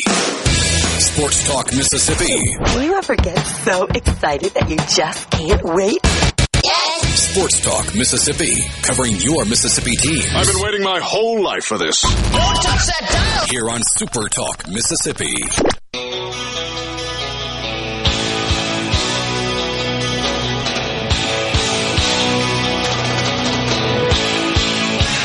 Turn my back to the wind. Catch my 80s Rush, underrated. 70s Rush, properly rated. 80s Rush, underrated. Sports Talk Mississippi, hopefully properly rated. Properly rated. Or maybe underrated. I'll take underrated. I don't know. I don't know about that one. Glad you guys are with us, and I'm glad it's time. No spring meetings, nothing. We're just, Hadad's got a list, so we're going to do a list today. How about that? Spring meetings are next week anyway, right? So we don't have to talk about the breakaway stuff today, do we? No. It's your college football fix. Which is driven by your Mississippi Ford dealers. If you're looking for a new truck, why not get the best-selling one in America? Keep it going. The Ford F-150. Right now is the time. Visit your Mississippi Ford dealers today. Thank you for your attention to this matter. Yeah, so reporting earlier today that the SEC is going to discuss breaking away from the NCAA at spring meetings. That's really all you need to know about that. So let's Hadad, it's list season. Let's do a list. Let's get into it. All right, Crane and Cone, a very good college football podcast. Jake Crane was on with us at SEC Media Days. They do love their Auburn Tigers, though. They do love their Auburn Tigers, but that's fine. And this list maybe kind of tells you that. Top 10 quarterbacks in the SEC, and there's a disclaimer here. Let me read the disclaimer from the guys at Crane and Cone. It's based entirely on individual ability. This is not about production. This is not about wins or losses. Who is the best? Who's the most talented quarterback? This list is bookended by Mississippians. At number 10 is Mississippi State's Camario Taylor. I got to be honest with you. Maybe I'm just a homer. As I said on Fridays, I believe, Thunder and Lightning, I'm a mark for Camario Taylor. If you're just basing this off of talent, he needs to be up a couple spots at least. It's still very unproven, but the talent is there. He's got more raw talent than Byron Brown, who's 2 spots in front of him. And, maybe a couple other guys on this list. I think Marcel Reed, who's 3 spots. I mean, we're talking raw talent, right? Reed, at this point, you know what you're getting. Yeah, which isn't great. Isn't a particularly high ceiling. So Taylor at 10, Austin Simmons at 9, again, raw talent. We haven't seen it all come together for him. I think it can at Missouri. He's got good players around him. He's got to figure out how to protect the football, man. As mentioned, they love their Auburn Tigers at Crane and Cone. Byron Brown at 8. I mean, I just don't see how you have him there. I just don't see how you have him there. Good player. He's athletic and stuff. I mean, but it's trying to look. I'm just looking my way around the conference. I mean, I guess you're just basing off. There's not a whole lot of other guys, but we'll see. Number 7, Marcel Reed. Sure, why not?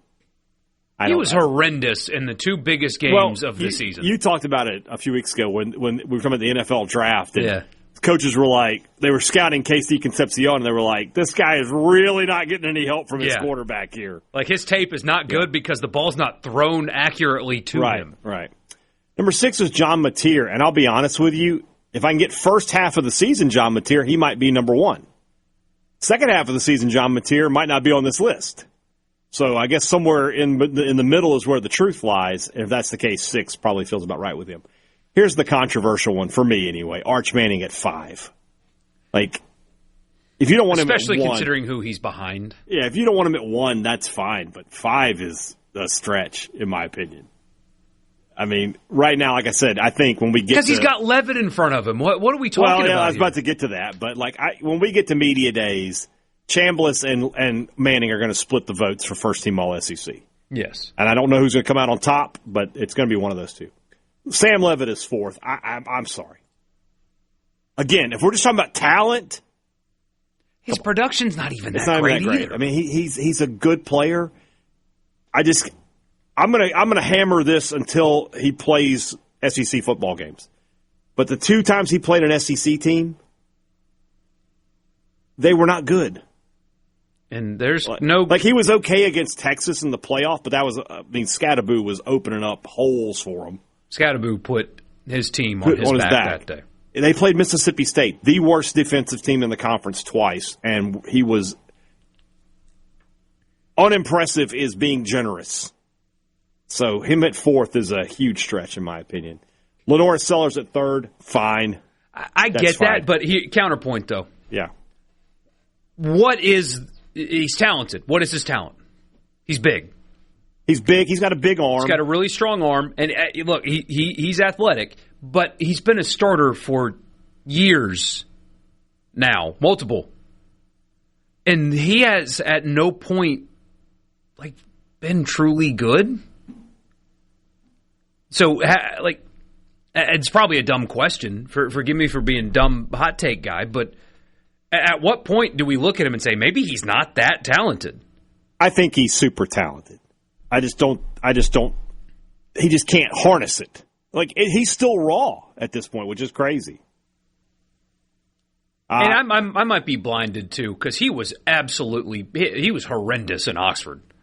And so I watched every snap of his game there. The amount, there were open receivers that, oh my gosh, just That game could have been close, like down to the wire, if he could just do regular pitch and catch. Yeah. And he couldn't do it. Yeah, no, you're right. Number 2, Gunnar Stockton. I would have Stockton a little lower. Stockton is like the safest pick, though.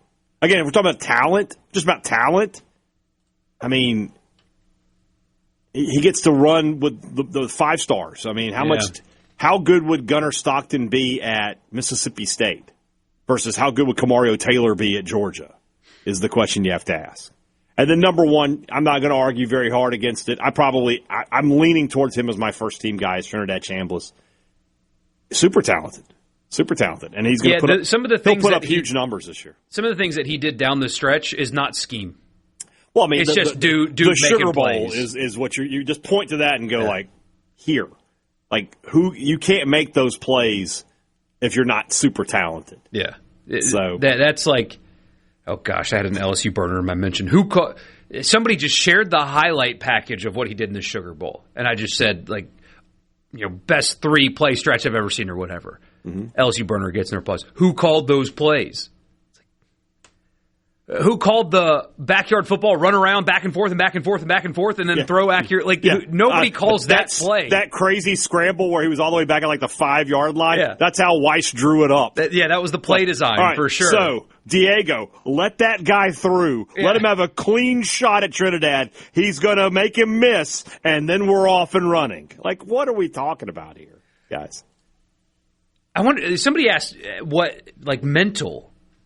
That's a talent, too. And I don't know if we talk about that enough. Like, this guy's more talented than this guy, but isn't, the most important skill of playing quarterback, the biggest talent, being able to process information and diagnose defenses? Yeah. But, I mean, in the college level, a lot of those offenses, and you know this about Ole Miss, it's a lot of first read, it's a lot of throw quick, pre-snap stuff. That it's not, you're not like in a West Coast offense where you got to go through all your progressions. State's offense is that way. Ole Miss's offense is that way. So LSU's offense is going to be that way in a certain degree. If you want to go by that, Stockton would be higher because, he plays in a more pro-style offense. Yeah, the pure talent thing it's bothering me a little bit, especially considering where Levitt is. I don't like where he is. What can Sam Levitt do that Arch Manning can't do? There's no way to rank Levitt ahead of Manning. Manning has better production. Manning has. Well, Levitt can run. Did you see Manning Texas went over Michigan? Manning can run. That he can absolutely run too. Yeah, the NFL will settle that debate. Manning will go. 1-1, 1-2, something like that, and Levitt won't be a first rounder, I don't think. I like my quote-unquote bold prediction that Sam Levitt will be healthy all season, but will not finish the season as the starter. We'll just have to see. I still like that. I don't know. What's funny is, Taylor at 10, if you want to say, how did he get on the list? Which, if you want to argue that, you can. But it's a good point. The remaining 6 quarterbacks on this list, Arkansas, is it C.J. Williams? What's his name? T.J. Williams? That's my point. I don't even know who it is, right? Yeah. Florida, you have Philo, the transfer from Georgia Tech, but he's not he's never started. So you don't really know. You have no idea. Kentucky, Mincy, the transfer from Notre Dame, hasn't started. Don't really know. Tennessee has got 2 guys who've never started. And then Vanderbilt has got a true freshman. Super talented one, but still. Yeah. So at the end of the day, Taylor is the last of guys you've seen anything from at this point.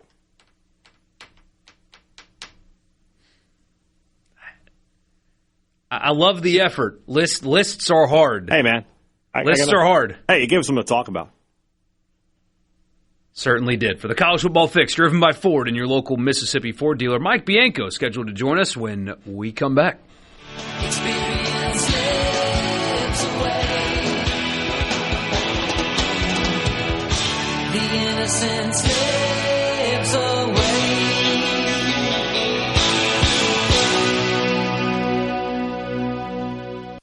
From the Venable Glass. I I listen to it at work. Sports Talk Mississippi. Sports Talk Mississippi on Super Talk Mississippi. Did you get that memo? Yes, sir.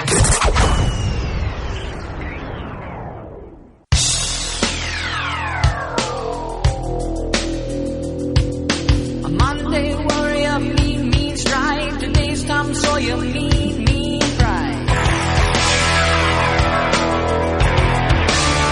Sports Talk Mississippi. You're thinking, why is Hadad talking? We are looking like we're trying to get Mike Bianco to join us on the Farm Bureau guest line. Check out favorites.com and go with the home team. Of course, Coach may be on the way back from the Ferris or maybe on the way to Hoover at this point. So we'll continue to try to get him on there. As you see, if you're watching on Super Talk TV, you can see Michael Borkey feverishly working the phones, trying to get Coach Mike Bianco to join us following his team's weekend in Alabama. And, of course, headed now to Hoover. They'll be playing tomorrow at, I believe, is it 9 a.m.? Nod your head if it's 9:30. 9:30 a.m. Early morning baseball, as they will have the first game. Will kick off the SEC tournament against the Missouri Tigers. No answer. It might still be, I mean, they got a game tomorrow, practicing today. Very well could be just dealing with team stuff at the moment. Just may not like you. You don't know. And it's probably that. I had to guess. Probably that. Somebody says, speaking of the conversation earlier, y'all do realize Taylor is Vince Young-like, and I hate State, but he's physically the best of the SEC. He is physically super impressive. The one thing that is holding him back, now I'm not saying that he can't improve on this, but if you want to look for a hole in his game last year, short to intermediate passing, accuracy, struggled there. Just not, and it's 3 starts? Two starts. 2 starts. Egg Bowl in the bowl game. Yeah. Got to be better there if he wants to ascend to that kind of a quarterback. And that's a thing where I think if he had gotten more reps throughout the season and been given more opportunities to work in the short and intermediate passing game, by the end, when we have the gift of hindsight, in reality, Taylor probably should have been starting midway through the season. But you say that you had been calling for that early last season. You didn't have the benefit of the hindsight because you were calling it at the time. I didn't call for it at the time. I didn't call for him to start. I thought he should have a bigger role. I was like, if you're going to play this guy, if you're not going to redshirt him, he's got to have more than 4 or 5 plays a game. I was on the keep shaping in till probably the Arkansas game. And at that time I was like, all right, maybe it's time to make a change. But like after I didn't blame what happened against Tennessee on Blake Shapen. They put up 34 points in that game. I thought after Florida, you came back here saying, you know what, it's probably time. Florida might have been because of the way Shapen screwed up at the end of the game. But at the same time, Shapen, played really well against. There was a moment against Texas where I was like, not only is State going to win this game, but Shapen's going to be SEC Player of the Week.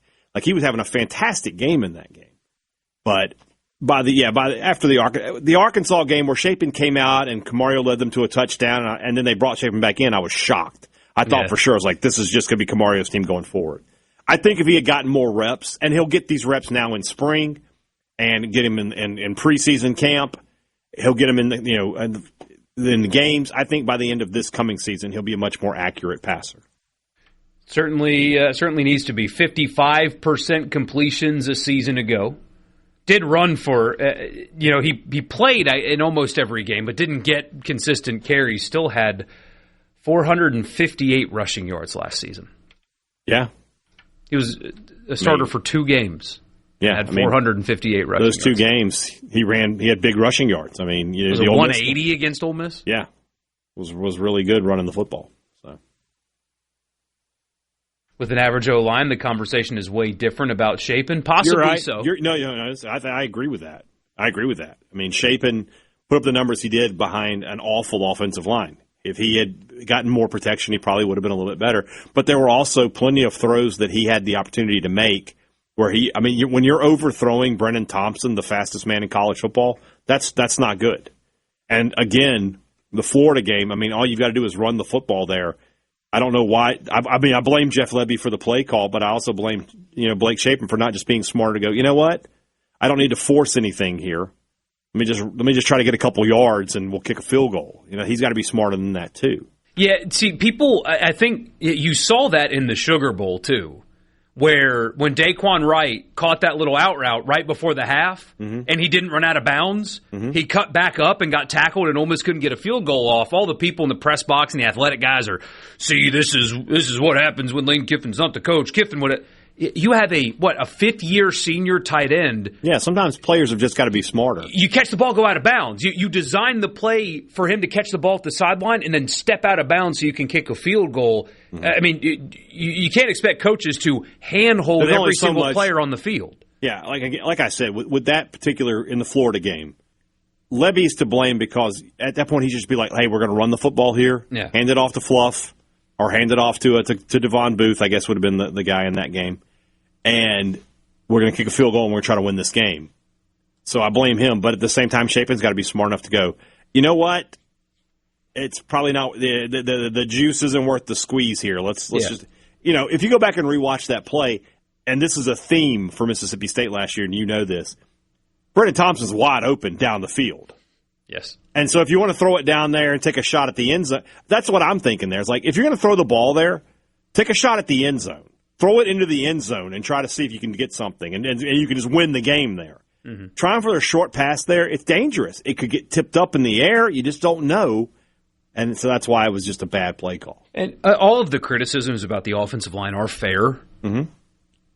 Quarterbacks can help out their offensive line by not holding onto the football in the pocket for 5 seconds, too. That was a problem he had. That was a problem, but it's kind of interesting, right? Like, there are a lot of throws or a lot of plays where Chapin held the ball too long, and there are a lot of plays where Chapin had a guy in his face right after the snap. Yeah. And so, that makes it difficult for him to know how much time he's really got.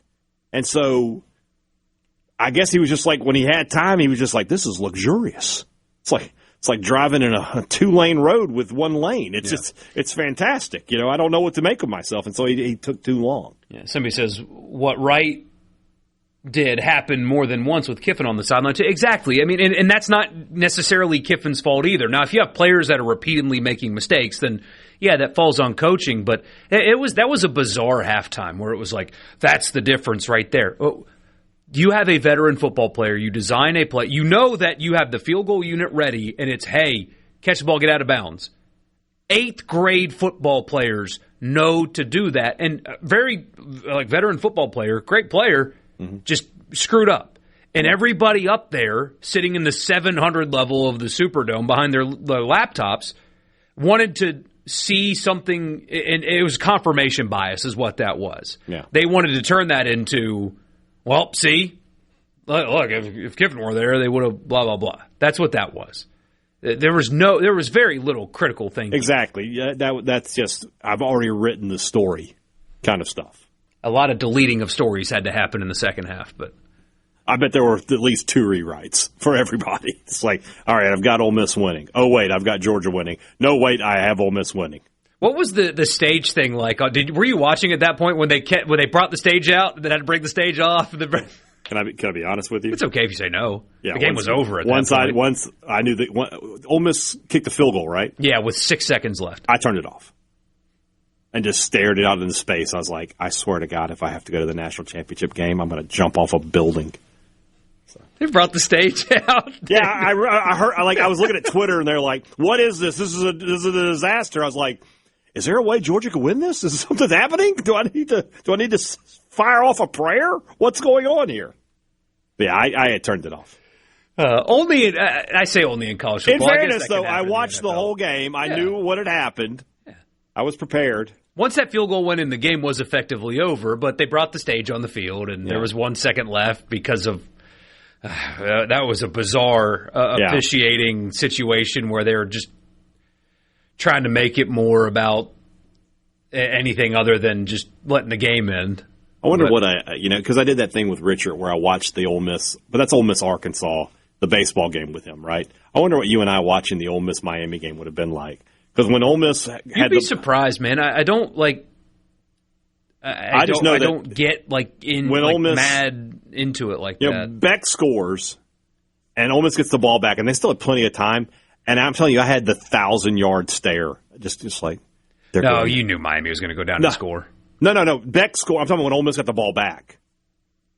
with the last drive of the game. Oh. And I was convinced Ole Miss was going to score. If Trinidad just puts that ball just a yard inside. All I could think about, Borkey, was being on a plane with a bunch of Ole Miss fans, all of them doing hotty-totty and just living it up on the flight and everything, and probably passing a bottle of bourbon around, and I'm just like, can this plane crash? I'm willing to go at this point. No, like when I'm in that setting, I'm good. You won't.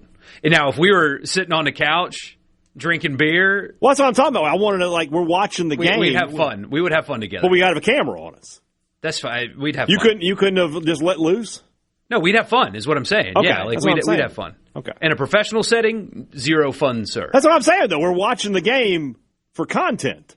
That's different than sitting in a press box working. You know? No, I'm not talking about being in a press box. I'm talking about you and I. Yeah, like I did with Richard for that baseball game. We'd have fun. Okay.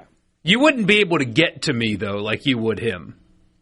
I wouldn't have tried to get to you in that game. I was so nervous. It's like, please don't win. Sports Talk Mississippi. We'll be back.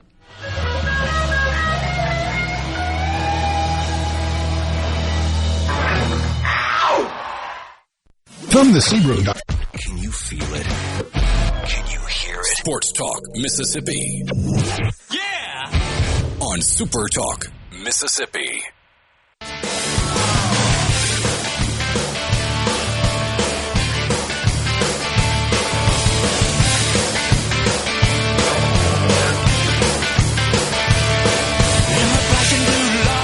Welcome back, Sports Talk Mississippi. The SEC tournament getting underway tomorrow, 9:30 in the morning, Ole Miss and Missouri. It's obvious, but if Ole Miss is going to host, they have to win that game. Will Libbert going to face off against his former team tomorrow morning? And people are wondering about, hey, who should Ole Miss pitch? Do you throw Elliott on short rest? What do you do? Mm-hmm.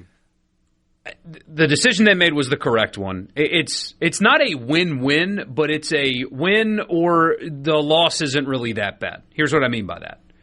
If you win with Libbert, that's great. You throw Elliott against Mississippi State tomorrow on Wednesday, and then you shoot your shot at trying to host a regional. And you don't compromise rest. You don't mess around. You don't mess up the regional weekend for the sake of the SEC tournament. Mm-hmm. And if you lose, you're still going to be a 2-seed somewhere. So, yes, you lose and you don't get the opportunity to host, but it's not like losing the game is going to knock them down a seed line or losing the game is going to knock them out of being a host. They're already not one. So, if they win, great. They get an opportunity to go play for one. If they lose, their status does not change at all. They're still going to go be a 2-seed somewhere. Makes sense. So you do think it'll be Hunter Elliott against Mississippi State? I would think so. Threw 100 pitches on Thursday. It was like 98, 97 pitches on Thursday. But at that point, if you do get to Mississippi State, then you do have an opportunity to play yourself into a host. It would be on 6 days rest. Maybe you keep him on, like you don't stress him knowing that the regionals are coming up. Maybe a 60-pitch limit or something like that? 75, something like that. Yeah. But, you would start Elliott on Wednesday. Because then you could be a win away from hosting, should you get by Mississippi State. So that's what's on the line for Ole Miss, though. It's trying to make your case to be a regional host. That's what's on the line. And, again, if they lose to Missouri, it would be a bad look. It'd give you a bad feeling. Mm-hmm. Losing the last series and then losing to Missouri on 9:30 in the morning on a Tuesday in Hoover, that doesn't feel good. But your postseason status hasn't changed. Yeah. For Mississippi State, though, awaiting the winner of Missouri and Ole Miss, what's kind of on the line, so to speak, this week? Well, if they play Missouri, it's kind of the same thing, right? Like, it would be a bad loss. It would be State's first bad loss of the season. And that's something to consider for Ole Miss as well. Neither one of these teams have a quad 3 or quad 4 loss. I'm pretty sure that would be a quad 3 for both teams. What is Missouri currently in the RPI? You have it? I do not, but I can get it for you. Missouri is currently 116 at a neutral site that is quad 3. So that would be the first bad loss for both teams. State is 26-0, quad 3, quad 4. Ole Miss is 18-0, quad 3, quad 4. So for State, if it ends up being Missouri, you need to win just because you want to keep your record kind of spotless there. But if it's Ole Miss, that's a chance for a quad 1 win, another one. State lost a quad 1 win off their resume this past weekend. Virginia Tech, which had been a top 40 RPI team, and when you beat a top 40 team at a neutral site, that's quad 1. They dropped down to 47 over the weekend, so that's now a quad 2 win for State. So State lost a really good win off their. I mean, it's still a good win, but just from a resume purpose, you lost a quad 1. Yeah. Picking up another one would be great. I'm interested to see how State pitches it.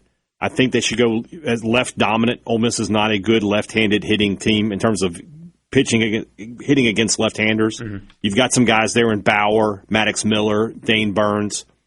I've heard that they might consider moving Valinkis up. I can't imagine that would be the case. I feel like, if anything, you want to keep him where he is. And sort of what you were saying with Elliott, like keep him on Thursday and maybe have him on a 60, 70 pitch count and let him get a little extra rest. I don't know if that's going to be the case or not, so we'll see. Obviously, tomorrow I'm supposed to talk to O'Connor, or at least they're going to try to get me in touch with O'Connor, and if we can do that, I'll see if I can find out what the pitching plans are for Mississippi State. But I would throw Bauer, Miller, and Burns at Ole Miss and say, if you can hit these lefties, which you haven't done all year. And the other good thing about playing Ole Miss, playing them in Hoover, a team that loves to hit home runs, Hoover is not a home run ballpark. So this is a team that how many times if I had to take a drink every time you told me that Ole Miss can't manufacture runs, I'd be dead. So they have not been very good at that this season. So playing them and State's been a home run kind of heavy team lately as well. But if I've said that one team was going to be able to manufacture runs, I think we would feel better about Mississippi State's chances. And you're getting a lot better production, like Utermark's not living and dying by the home run lately, it seems. Furness has shown the ability to spray it around the yard. I mean, they're just very inconsistent. That's what they are. They're an inconsistent team in basically every category. But somebody texts in, and you're right. I mean, imagine going, from the Ole Miss perspective, 0-5 against Mississippi State in a season, and then Mississippi State, the prospect of going 5-0 against Ole Miss in a season. It's definitely tantalizing, you would say. I mean, 5-0, has that ever happened? I can't imagine it had. But 0-5 would, just infuriating for people. I'm trying to think. The State went 4-0 in 17 and 19, but I don't think they played in the SEC tournament. I know they didn't play in 19. I'm pretty sure they didn't play in 17. So, yeah. That's just one of those things. It's such a weird outlier, the State's dominance in this series, especially this year. When you look at State's, so I don't know if I brought this up or not, but State is 16-14 in the conference. They're 12-0 against Ole Miss, Vanderbilt, South Carolina, and LSU. So they played 3 teams that didn't make the tournament. They swept all of them, which is great, and they swept Ole Miss. They played 6 other series against teams that are currently going to go to the tournament and are ranked, right? Arkansas, Georgia, Tennessee, Texas, Auburn, Texas A&M. 4-14 in those games. I mean, that's disappointing. Like if they had 2 more wins, this would already be settled. They'd probably be a top 8 seed. But 0-4 this year in rubber matches. In 3 of those 4 rubber matches, you had the lead and couldn't hold on to it. So just a rough. This year for Mississippi State, I wouldn't say it's been disappointing because, I got to let the season play out. If they end up in Omaha, I'm not calling that a disappointing season no matter how the path to get there was, right?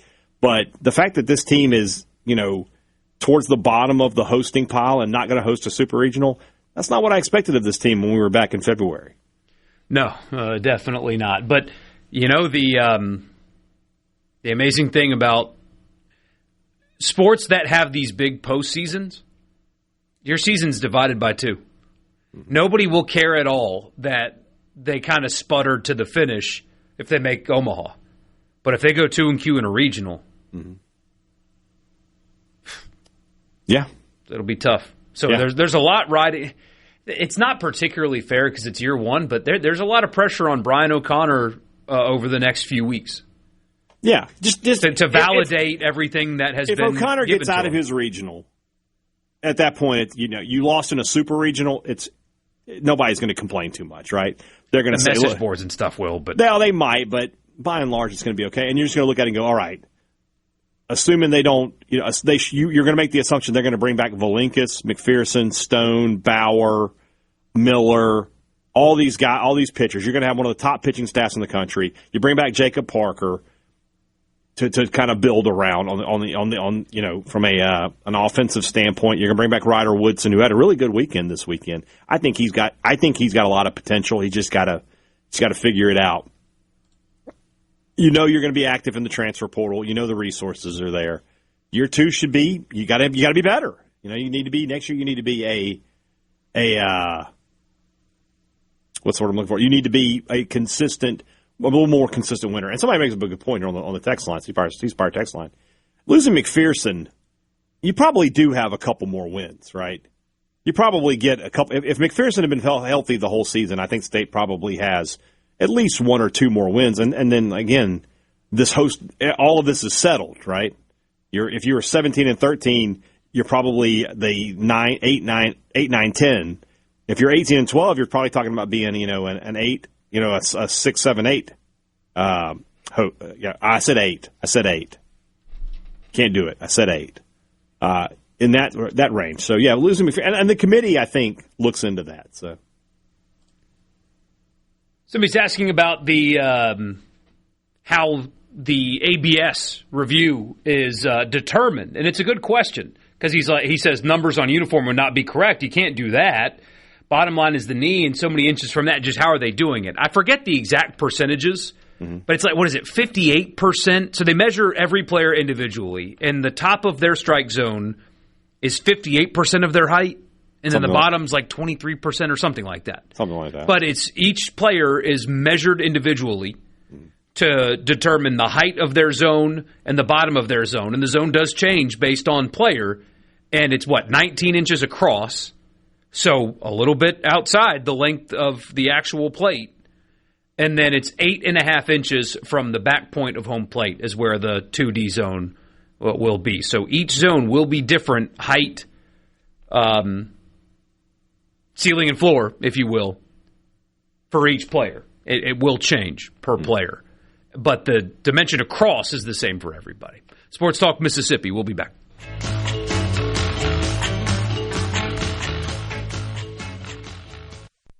I can't believe what I'm hearing.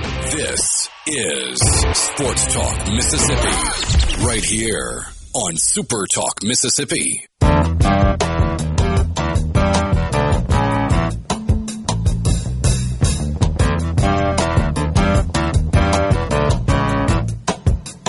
Speaking of DSR, I have set the over-under. Here's the number. 4.5 pitches before the first challenge. Ooh. 4.5 over, but barely. I think it's like a 2-2 pitch. The guy gets strikes out looking, he's immediately going to tap. If it's close, he's going to tap. I hate that the coaches kind of had to bail on us today, because I would love to, hey, are you trying to, how have you prepared for this? And do you have to remind your players, don't challenge just because you're mad, you got to manage that, because there's going to be a player that's going to challenge just out of, I can't believe I let that pitch go by, that borderline pitch, and I struck out looking, so I'm going to challenge it to make myself look better. Yeah, you got to be careful, but I'm saying 4.5. I won't be totally shocked if it's the first pitch of the game.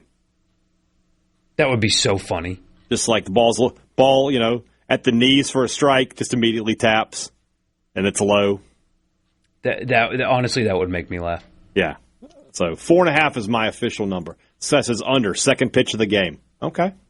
I mean, won't be surprised by that. The first strike is going to get I think the pitchers will be a little. I don't know why. I think the pitchers will be a little more lenient, but the first called strike, might get it. Under second pitch of the game. 9:30 in the morning, baseball and the second pitch is a review.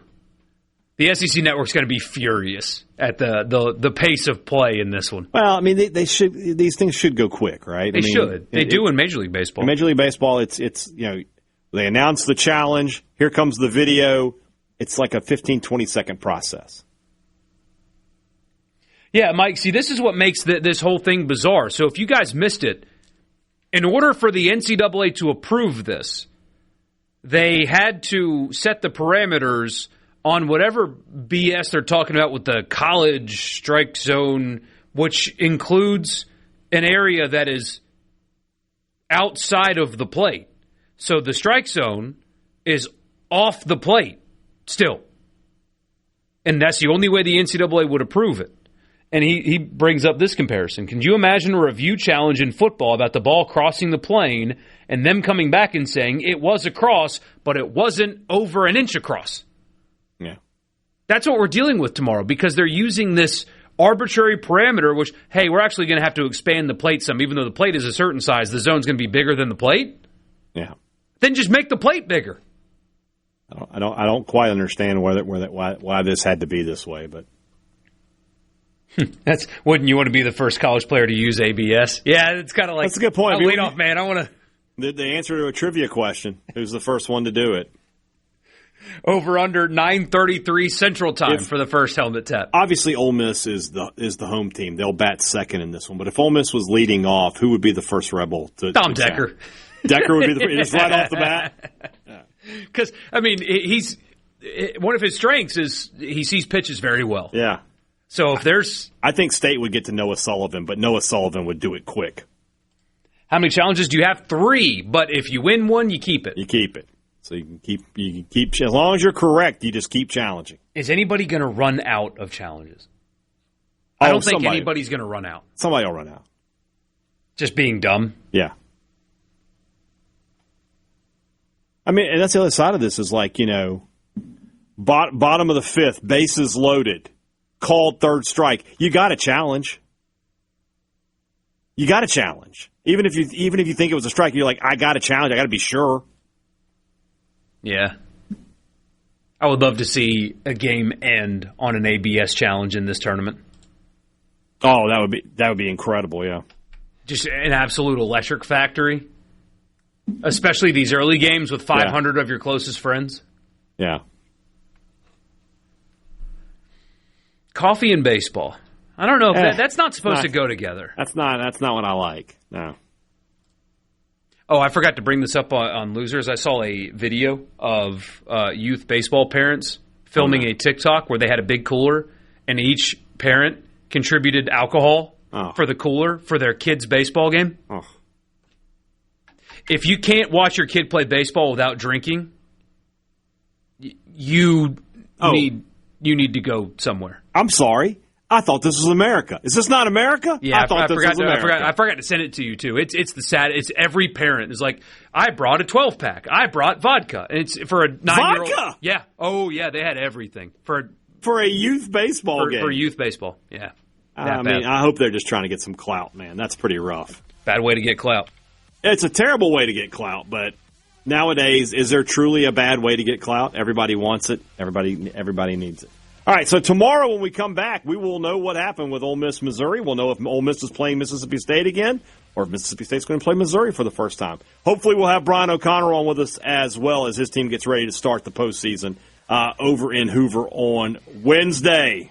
Thanks for joining us here. Great Monday show. We hope the Tuesday show is just as good. Don't forget, if you're not listening to the show, don't tell us to talk about the things that we already talked about. We appreciate that. We'll talk to you guys tomorrow. For Michael Borkey and for Rhino, who just slid in there, if you're watching on SuperTalk TV, I'm Brian Hadad, Sports Talk Mississippi. See you tomorrow.